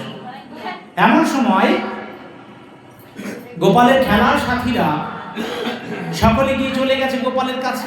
গোপালকে বলছে, চল আমরা খেলে আসি। গোপাল বলছে, না, আমি যদি এখন খেলতে যাই তবে আমার মা কি করবে, মারবে, আমি খেলতে যাবো না, তোরা কোনো এখানে খেলা কর। তা সব সখীবৃন্দ মিলে, সখাবৃন্দ মিলে একসঙ্গে খেলা করছে। গোপাল কি করছে, মাটি খুঁড়ছে। তা মাটি খুঁড়তে খুঁড়তে একটি মাটির ঢেলা কি করেছে, গোপাল কপ করে খেয়ে ফেলেছে। এটা আপনারা শুনেছেন না, কপ করে খেয়ে ফেলেছে গোপাল একটি মাটির ঢেলা। আর যত তার বন্ধুরা ছিল যশোদার কাছে ছুটে গেছে, যশোদা মাইয়া, যশোদা মাইয়া, কানাইয়া মাটি খায়। তা ছুটে এসেছে মা, কানাই তুই মাটি খেয়েছিস? মুখ তো খুলছে না, কানাই মুখ খুলছে না, শুধু কি বলছে, ঘাড় নেড়ে বলছে না আহম, আমি খাইনি। শুধু এটি বলছে, না আহম, আমি খাইনি। তা বলছে, এত গোপাল, শ্রীদাম বলছে, সুদাম বলছে, দাম বলছে, বসুদাম বলছে তুই মাটি খেয়েছিস, আর তুই বলছিস না আহম, আমি খাইনি মাটি। তবে এরা সবাই মিথ্যাবাদী, তুই কি একা সত্যবাদী? যুধিষ্ঠির, খোল মুখ খোল। যেমনি গোপালকে ধমক দিয়েছে, আর গোপাল মুখটি খুলেছে। মুখ খুলে কি দেখেছে গো, মুখের মধ্যে দেখছে এই অনন্ত কোটি বিশ্ব ব্রহ্মাণ্ড গোপালের মুখের ভিতরে। এই সূর্য, এই নক্ষত্র, চন্দ্র, অনন্ত কোটি বিশ্ব ব্রহ্মাণ্ড গোপালের মুখগহ্বরের মধ্যে মা যশোদা দেখতে পেলেন। মা যশোদা যখনই গোপালের মুখের মধ্যে অনন্ত কোটি বিশ্ব ব্রহ্মাণ্ডকে দর্শন করেছে, তখন তিনি অত্যন্ত চিন্তায় পড়ে গেলেন। এ কি, আমার গোপাল কে? সে কি ভগবান? সে কি নারায়ণ? কে আমার গোপাল? তিনি চিন্তা করতে করতে মূর্ছা গেছে। কৃষ্ণ অমনি ডাকলেন কাকে? মহামায়া। মহামায়া দেবী ছুটে এসেছেন গোপালের কাছে। প্রভু, আমার জন্য কি আদেশ আছে? বলছে, আমার মা যশোমতী, তার মধ্যে ঈশ্বর জ্ঞান হয়ে যাচ্ছে। আমি যে ঈশ্বর, আমি যে ভগবান, মা সেটা বুঝে ফেলছে। তাই তার মধ্য থেকে তুমি সব হরণ করে দাও। সেই জন্য আমাকে বুঝতে না পারে আমি ঈশ্বর, আমি ভগবান, আমি সাক্ষাৎ নারায়ণ, আদির আদি গোবিন্দ। আমাকে যদি মা বুঝে ফেলে আমি ভগবান, তবে তার বাৎসল্য প্রেমের যে লীলাগুলো বৃন্দাবনে আমি করবো, সেগুলি আর হবে না। তাই মহামায়া কি করলেন? তার মধ্য থেকে সবটিকে হরণ করে নিলেন। আর গোপালের মা যখন জাগলেন, আবার মূর্ছা ভঙ্গ হলো, তখন তার আধো আধো মনে পড়ছে, কিন্তু সম্পূর্ণ চিন্তা তার নাই। গোপাল যে ভগবান, ছুটে চলে গেলেন, সেখানে একটি শিব আছে তার উপরে। যে ঘাটে ঘটলো, এটি হচ্ছে ব্রহ্মাণ্ড ঘাট। এটা হচ্ছে ব্রহ্মাণ্ড দর্শন গোপালের এই লীলাটির নাম। আর সেই যেটি তিনি করলেন, সেটি হচ্ছে মৃত্তিকা ভক্ষণ বা মৃদু ভক্ষণ লীলা। সেখান থেকে ছুটে উপরে গেলেন। উপরে গিয়ে একটি শিবলিঙ্গ আছে বড়, সেই শিবের কাছে বসে গোপালের মা নন্দরানী কাঁদতে শুরু করলেন। হে দেবাদিদেব মহাদেব, তুমি আমার এই গোপাল কি, সেই চিন্তাকে তুমি হরণ করো। যশোমতী মায়ের সমস্ত চিন্তাকে আমার ভগবান ভোলানাথ হরণ করে নিলেন। তাই যারা বৃন্দাবনে গেছেন, ব্রহ্মাণ্ড ঘাটের উপরেই দেখবেন চিন্তাহরণ শিবের লিঙ্গ আছে। সেখানে চিন্তাহরণ শিব আছে, কোথাও আছে গোপেশ্বর শিব, কোথাও আছে আশেশ্বর শিব। সারা বৃন্দাবন জুড়ে আমার ভোলানাথ কিন্তু সমস্ত জায়গায় রয়েছে। কারণ যেখানেই ভগবান লীলা করেছে, সেখানেই কিন্তু আমার ভগবান ভোলানাথ রয়েছে। কারণ তিনি ভগবানের সমস্ত লীলাকে দর্শন করবার জন্য সেখানে ছুটে গেছে। তাই সেখানে যে লিঙ্গটি আছে তার নাম হচ্ছে চিন্তাহরণ। তিনি চিন্তাকে হরণ করলেন যশোমতী মায়ের। তাই সেই চিন্তা হরণ করে যখন তিনি বাড়ি চলে এলেন, তখন যশোমতী মা মনে মনে করছে, তাই তো আমার গোপাল মাটি খায়, আমার গোপাল অন্যের ঘরে ননি চুরি করে খায়। তাহলে আমার গোপালের কি পেট ভরে না আমার ঘরে? আমার ঘরে নবলেখ্য ধেনু, তবে আমার দাস দাসী মাখন ননি তৈরি করে, সেটা মনে হয় স্বাদ হয় না, সুস্বাদু হয় না। তাই তিনি মা কি মনে করলেন? মা মনে করলেন আর আমি দাস দাসী দিয়ে ননি মাখন তৈরি করব। ননি মাখন কি করব? আমি নিজে হাতে তৈরি করে আমি গোপালকে খাওয়াবো, তাই না? অনেক সময় বাড়িতে গোবিন্দ সেবা লাগলে মা কি করে? আমি নিজে রন্ধন করব। গুরুদেব আসলে কি করে? মা নিজে রন্ধন করে, কষ্ট হলেও নিজে রন্ধন করে, আমি গুরুদেবকে সেবা দেব। তাই যশোমতী মা মনে করলেন আমার গোপাল মাটি খায়, আমার গোপাল অন্যের ঘরে মাখন ননি চুরি করে খায়, তাহলে আমার ঘরে যারা সখীরা রয়েছে এরা ভালো করে ননি মাখন করতে পারে না, সার হয় না। তাই আজকে থেকে আমি গোপালের জন্য ননি মাখন তৈরি করব। তাই উৎকৃষ্ট মানের যে গাভী নবলক্ষণ মধ্যে যেমন শ্যামলী, ধবলী, পিয়ালি, সেই সব গাভীগুলোর দুগ্ধ গোপাল সেবার কাজে লাগে।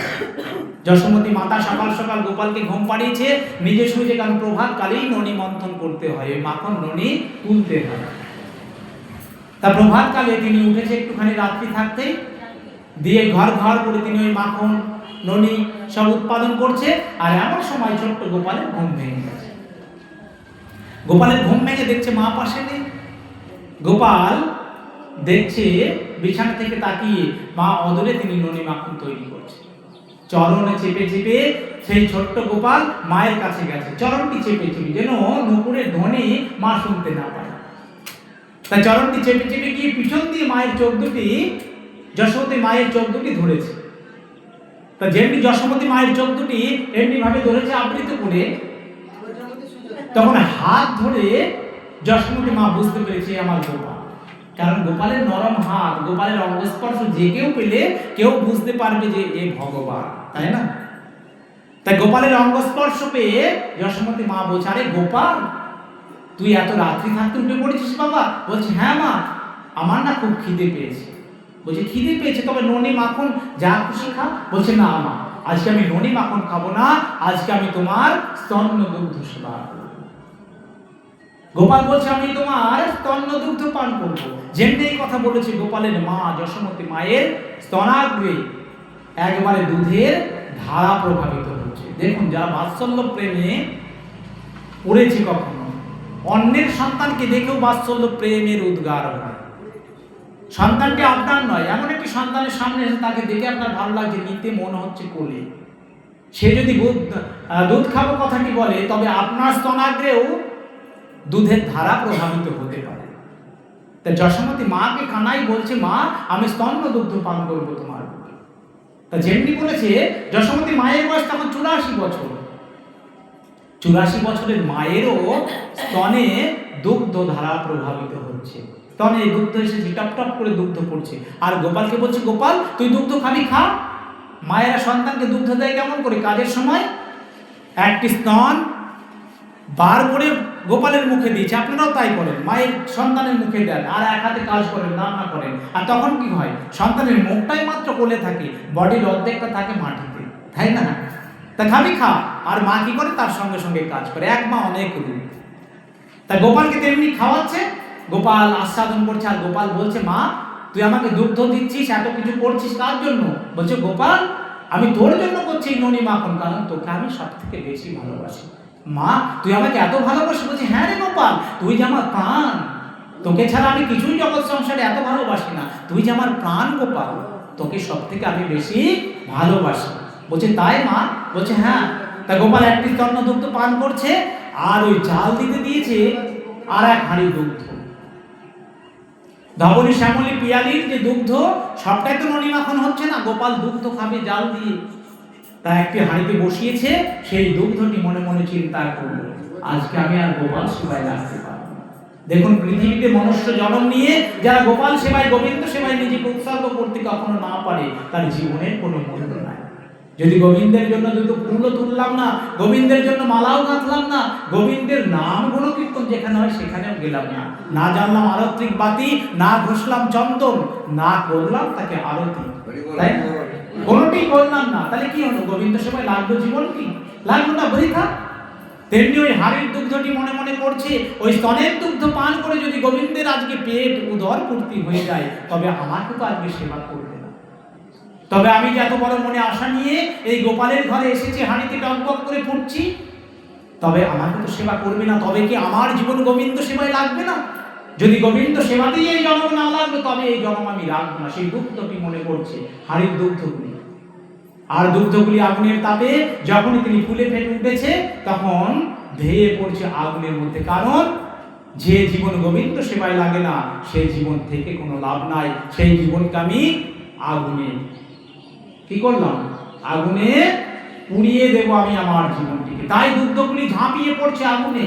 দেখুন, দুগ্ধ বুঝতে পারে গোপাল সেবায় না লাগলে আমার কোনো মূল্য নেই।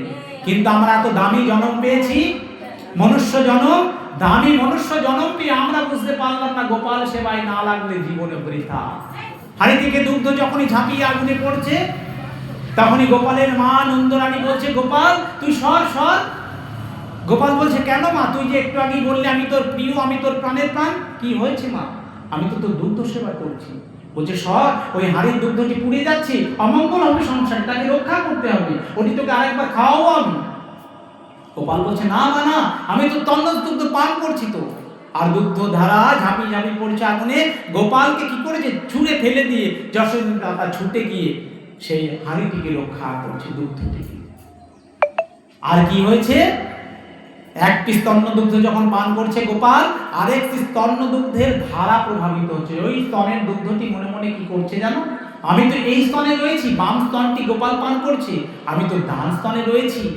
তবে আমি যদি গোবিন্দ সেবায় না লাগি, ওই স্তন্য দুগ্ধ পান করে যদি গোপালের থানায় পেট ভরে যায়, তবে তো আমাকে পান করবে না, তবে তো আমারও জন্ম বৃথা যাবে। তবে আমি গোপালের সেবাতে না লাগতে পারি, গোপালের চরণেতে যেতে পারি। ওই স্তন্য দুগ্ধ থেকে আপনাদের ধারা প্রভাবিত হচ্ছে, দুগ্ধ নির্ঝরিত হচ্ছে গোপালের মায়ের। আর নির্ঝরিত হয়ে গোপালের চরণটি পড়ে আছে অদূরে, সেই দুগ্ধের দ্বারা লাইন করে প্রভাবিত হয়ে গোপালের চরণ তলে ঠাঁই নিয়েছে। দেখুন, তাই ভক্ত কি বলে? হে গোবিন্দ, বদন তোমার, হাত তোমার, উদর তোমার, মাথা তোমার, এই পেট তোমার, হাঁটু তোমার, কিন্তু হে গোবিন্দ চরণ শুধু আমাদের। এই চরণে অধিকার একমাত্র ভক্তদের রয়েছে।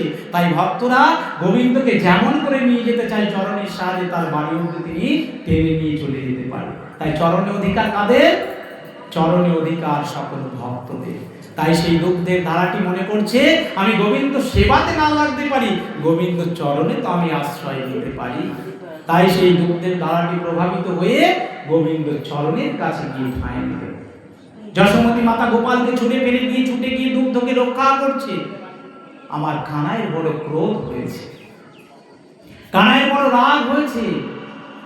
কানাই বলছে, যশোমতী মা, একটু আগেই তুই বললি আমাকে, তুই নাকি, আমি নাকি তোর প্রাণের প্রাণ, আমার জন্যই এত দুগ্ধ, এত রাশি রাশি ননি মাখন, আর সেই আমি দুগ্ধ পান করছি, আমাকে উপেক্ষা করে তুই ওই দুগ্ধকে বাঁচাতে গেলি। ঠিক আছে, এই ননি মাখনের ভাণ্ড আমি একটিও রাখবো না। কানাই অমনি সেই দণ্ডটি নিয়ে দুম ননি মাখনের ভাণ্ডগুলিকে ভেঙে দিলেন। ভেঙে দিয়ে দৌড়াচ্ছে। যশোমতী মাতা ছুটে এসে দেখে সব। যশোমতী মাতা দৌড়াচ্ছে, গোপাল দাঁড়া দাঁড়া দাঁড়া। গোপাল দাঁড়াচ্ছে না, ছুটছে ছুটছে ছুটছে। যশোমতী মাতা ক্লান্ত হয়ে গেছে, ক্রোধে ফেটে পড়ছে। হে গোবিন্দ, তুমি এমন একজন আমাকে সন্তান দিচ্ছ, কুসন্তান, যে সন্তানকে আমি শাসন করতে পারছি না। ছুটছে, ধরবো মারবো বকবো। কিন্তু ধরবো মারবো বকবো গুলি কি? কোন গুণের স্বভাব এগুলি? এগুলি হচ্ছে রজগুণ। বাঁধবো রাজারা বলে, তাই না? রজগুণের স্বভাব। তাই রজগুণ তমগুণে কখনো ভগবানকে ধরা যায় না। যশোমতী মাতা ধরবো বাঁধবো বলেছে, গোপালের ধরা পেলেন না। যখন তিনি ক্লান্ত হয়ে শ্রান্ত হয়ে বসে পড়েছেন, এইবার কেঁদে কেঁদে কাঁদছেন, গোবিন্দের কাছে প্রার্থনা করছেন, হে গোবিন্দ, এমন একটি সন্তান দিলে বটে, কিন্তু সেই সন্তানকে আমি শাসন করতে পারছি না প্রভু, তুমি আমাকে কৃপা করো। এমনি বলছে, আর দু নয়ন দিয়ে তার গঙ্গা যমুনা ধারা প্রভাবিত হচ্ছে। আর সেই ধারা প্রভাবিত হওয়াতেই তার তমগুণ এবং রজগুণ ভেসে চলে গেল। জেগে উঠলো কি গুণ তার মধ্যে? জেগে উঠলো তার মধ্যে সত্যগুণ। তাই সত্যগুণে একমাত্র ভগবানকে লাভ করা যায়। তাই এবার যখন কেঁদে উঠেছে যশোমতী মাতা গোবিন্দের কাছে, সেই ছোট্ট গোবিন্দই তো সেখানে ছোট টুকি আছে তার কাছে। যশোমতী মা, তুমি আমাকে ধরবে? ধরো। গোপাল ধরা দিলেন তখন, যখন তার মধ্যে সত্যগুণের প্রভাব জাগরিত হলো। ধরা দিয়েছে, মা ধরেছে তার হাত দুটি। এইবার ধরে আবার চণ্ডালের রূপ ধারণ করেছে, তোকে বাঁধবো, দণ্ড দেবো, মারবো। যেমনি বলেছে দড়ি দিয়ে বাঁধছে, আর বাঁধতে পারছে না। যখনই বাঁধতে যায়, নবলক্ষ ভেরুর যত দড়ি সব জোড়া লাগিয়েছে, এখান থেকে কলকাতা হয়ে যাবে দড়ি, তবু গোপালকে বাঁধতে পারছে না। ওই দু আঙুল ছোট কেন? ওই রজগুণ আর তমগুণ সেখানে কি বাধা সৃষ্টি করছে? কারণ ভগবানকে রজগুণ তমগুণ দিয়ে কখনো বাঁধা যাবে না। ভগবানকে বাঁধতে গেলে কোন গুণ লাগবে? সত্যগুণ লাগবে। তাই যতক্ষণ গোপালের মা নন্দরানী গোবিন্দের কাছে প্রার্থনা করে বাসনা করে না কাঁদতে পারবে, ততক্ষণ গোবিন্দকে বাঁধা হবে না। আমরাও যতক্ষণ গোবিন্দ চরণে নয়ন নির্ঝরিত না করতে পারি, ততক্ষণ গোবিন্দ সেবা হয় না। গোবিন্দকে সেবা দিতে গেলে গোবিন্দ চরণের কাছে প্রার্থনা করে শুধু এটাই প্রার্থনা, হে গোবিন্দ, আমি তোমার সৃষ্ট জগতে এসেছি তোমার দাস থেকে অনুদাস রূপে, কিন্তু হে প্রভু, আমি অবুঝ, আমি অজ্ঞানী, আমি অর্বাচীন, আমার কিছু জানা নাই, কিছু আমি পারি না, না আছে ভক্তি, না জানি তন্ত্র, না জানি মন্ত্র। তবু প্রভু তোমার চরণ প্রান্তে যখন একবার ঠাঁই দিয়েছ, কৃপা করে আমার হাতের এই ভোগ রন্ধন তুমি গ্রহণ করে তুমি নিজ গুণে আমাকে কৃপা। এই বলে যখন দুটি নয়নের জল গোবিন্দ চরণে ফেলা যায়, তখন গোবিন্দ বলে কোনো পুষ্পের প্রয়োজন হয় না, এই নয়নে পুষ্প যখন আমার চরণে বরিশন হয়, আমার পূজা তখন তোমার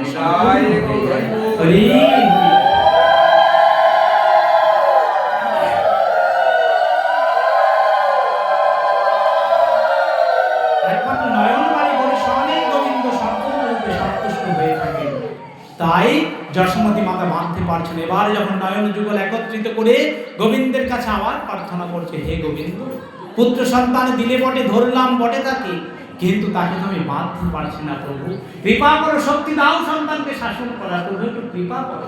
যেমনি কৃপা করো করজোরে বলেছি গোবিন্দের কাছে, সেই কানাই তো আমার ছোট্ট গোবিন্দ, তাই না? অমনি কৃপা করছে, মা বাঁধো। মা বাঁধলেন যশোমতী মাতা, বেঁধে নিয়ে এসে যশোমতী মাতা তো সারাদিনে অনেক কাজ বন্ধ করেছে আজকে গোপাল, তাই না? সারাদিন দৌড় করিয়েছি, কত সংসারের কাজ।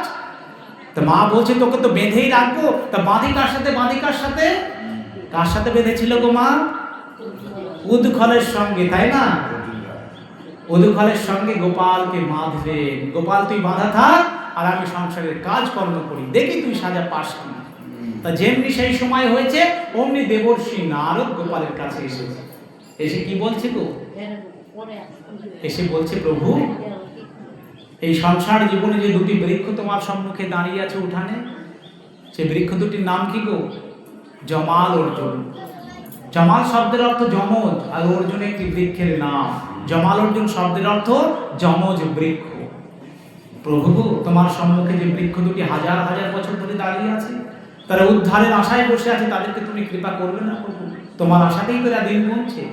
ভগবান তাকে অন্তরের কথাই জানালেন, এদের কৃপা আমি এখনই করব। ভগবান কি করলেন? তার উদুকলটি বাঁধা অবস্থায় দুই বৃক্ষের মধ্য দিয়ে তিনি চলে গেলেন, আর উদুকলটি বেঁধে গেল দুই গাছের সঙ্গে। গাছের সঙ্গে যদি বেঁধে যায়, তবে গাছটিকে টান দিলে পড়বে। ভগবান বাঁধিয়ে দিলেন সেই গাছের সঙ্গে, আর তিনি টান দিলেন। যেমনি টান দিয়েছেন, আর দরাম করে সেই বিশাল জমাল অর্জুন বৃক্ষ দুটি ভেঙে পড়ল। যেমনি গাছ দুটি ভেঙে পড়লো, এক বিশাল আওয়াজ ধ্বনি নিয়ে চারিদিক থেকে লোকজন ছুটে আসছে। গোপাল চাপা পড়ে গেছে। আর এমন সময় বৃক্ষ ভাঙা দুটি গাছ থেকে দুটি মহান পুরুষের দেবদেহ প্রাপ্ত মহাপুরুষের আবির্ভাব।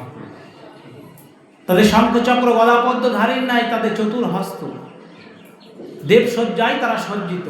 তারা দুজনেই সেই দেবতা, তারা দুজনেই ভগবানের কাছে প্রার্থনা করছে, প্রণাম করছে, হা কৃষ্ণ করুণা সিন্ধু দীনবন্ধু জগৎপতে গোপেশ গোপিকা কান্ত শ্রী রাধা কান্ত নমস্তুতে।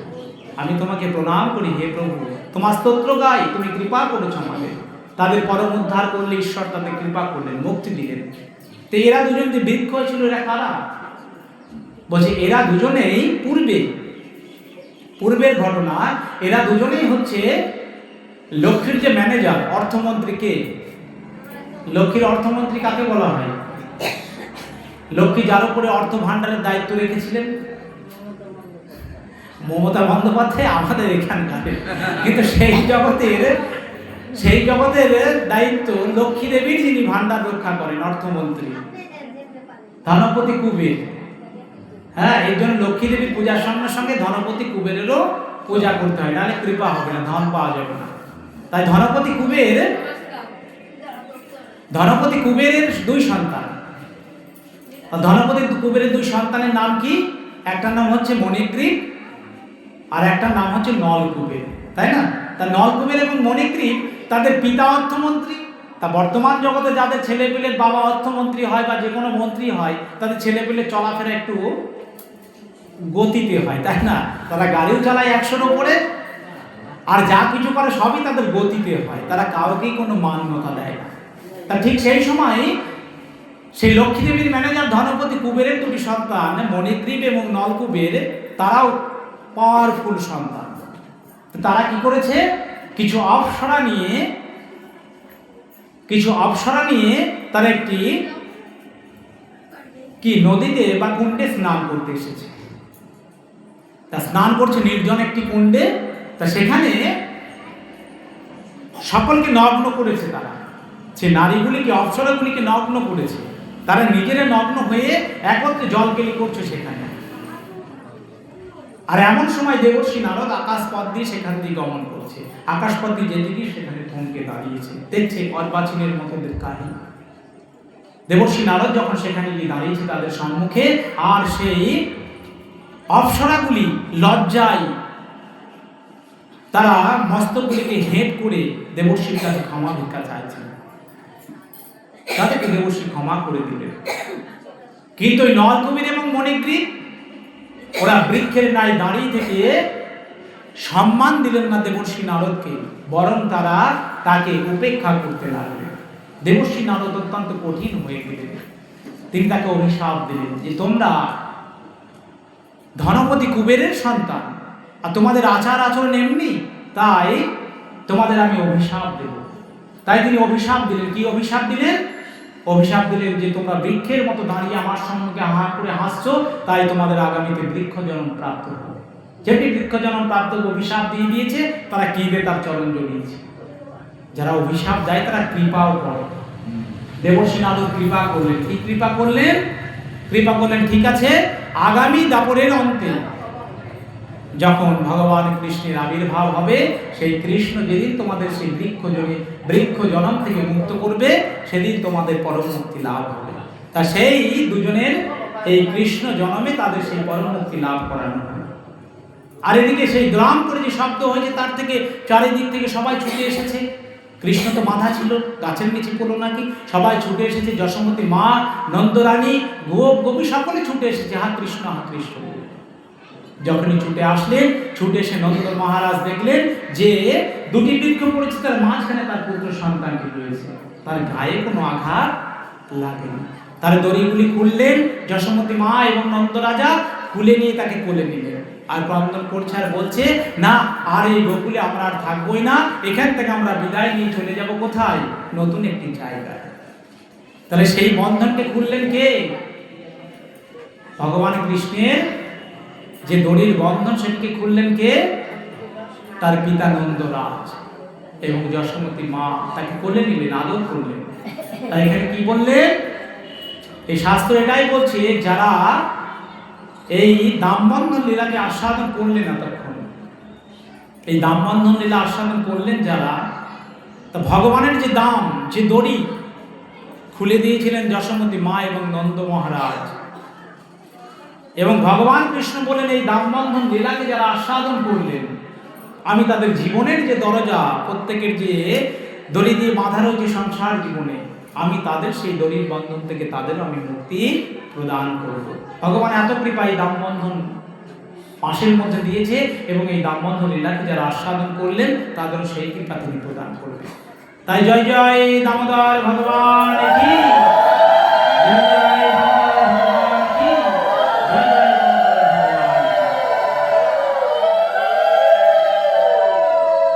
তাই দামোদর লীলা যারা আস্বাদন করলেন, তাদের জীবনের যে দড়ি আপনারা বাঁধা রয়েছেন, সকলেই আমরা বাঁধা আছি যে অদৃশ্য দড়ির বন্ধনে, পুত্র কন্যা কলকালী স্বার্থপূর্ণ কপট ভালোবাসার মায়ার দড়িতে, সেই বন্ধন আমরা দেখতে পাই না। ভগবান বললেন সেই দামবন্ধন লীলাকে আস্বাদন যারা করছেন, তাদের সমস্ত দড়ির বন্ধনকে আমি নিজে হাতে খুলে দেব। তাই আমরা চাই সকলের জীবনের যে মায়া দড়িতে আমরা বাঁধা রয়েছি, সেই দড়ির বন্ধন থেকে আমরা সকলে পরম মুক্তি লাভ করি এবং অন্তে গোবিন্দ চরণ প্রাপ্ত হই। এই আশা রেখে আজকের মতো আমি কৃষ্ণ কথার বিশ্রাম ঘোষণা করছি। আগামীতে আবারও আপনাদের চরণ দর্শনের আশা রেখে জয় জয় নিতাই গৌর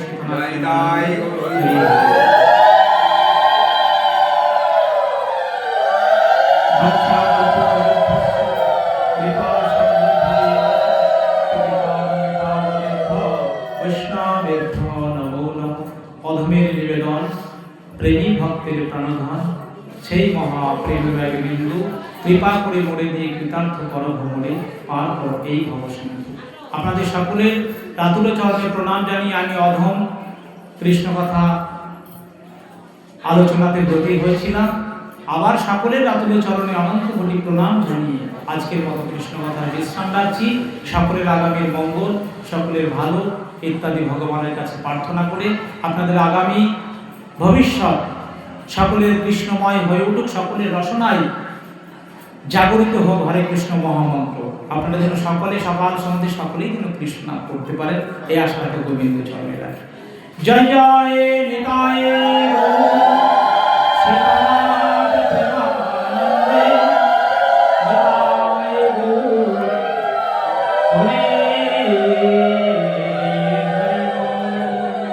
জয় শ্রী রাধে, জয় শ্রী রাধে, জয় শ্রী রাধে।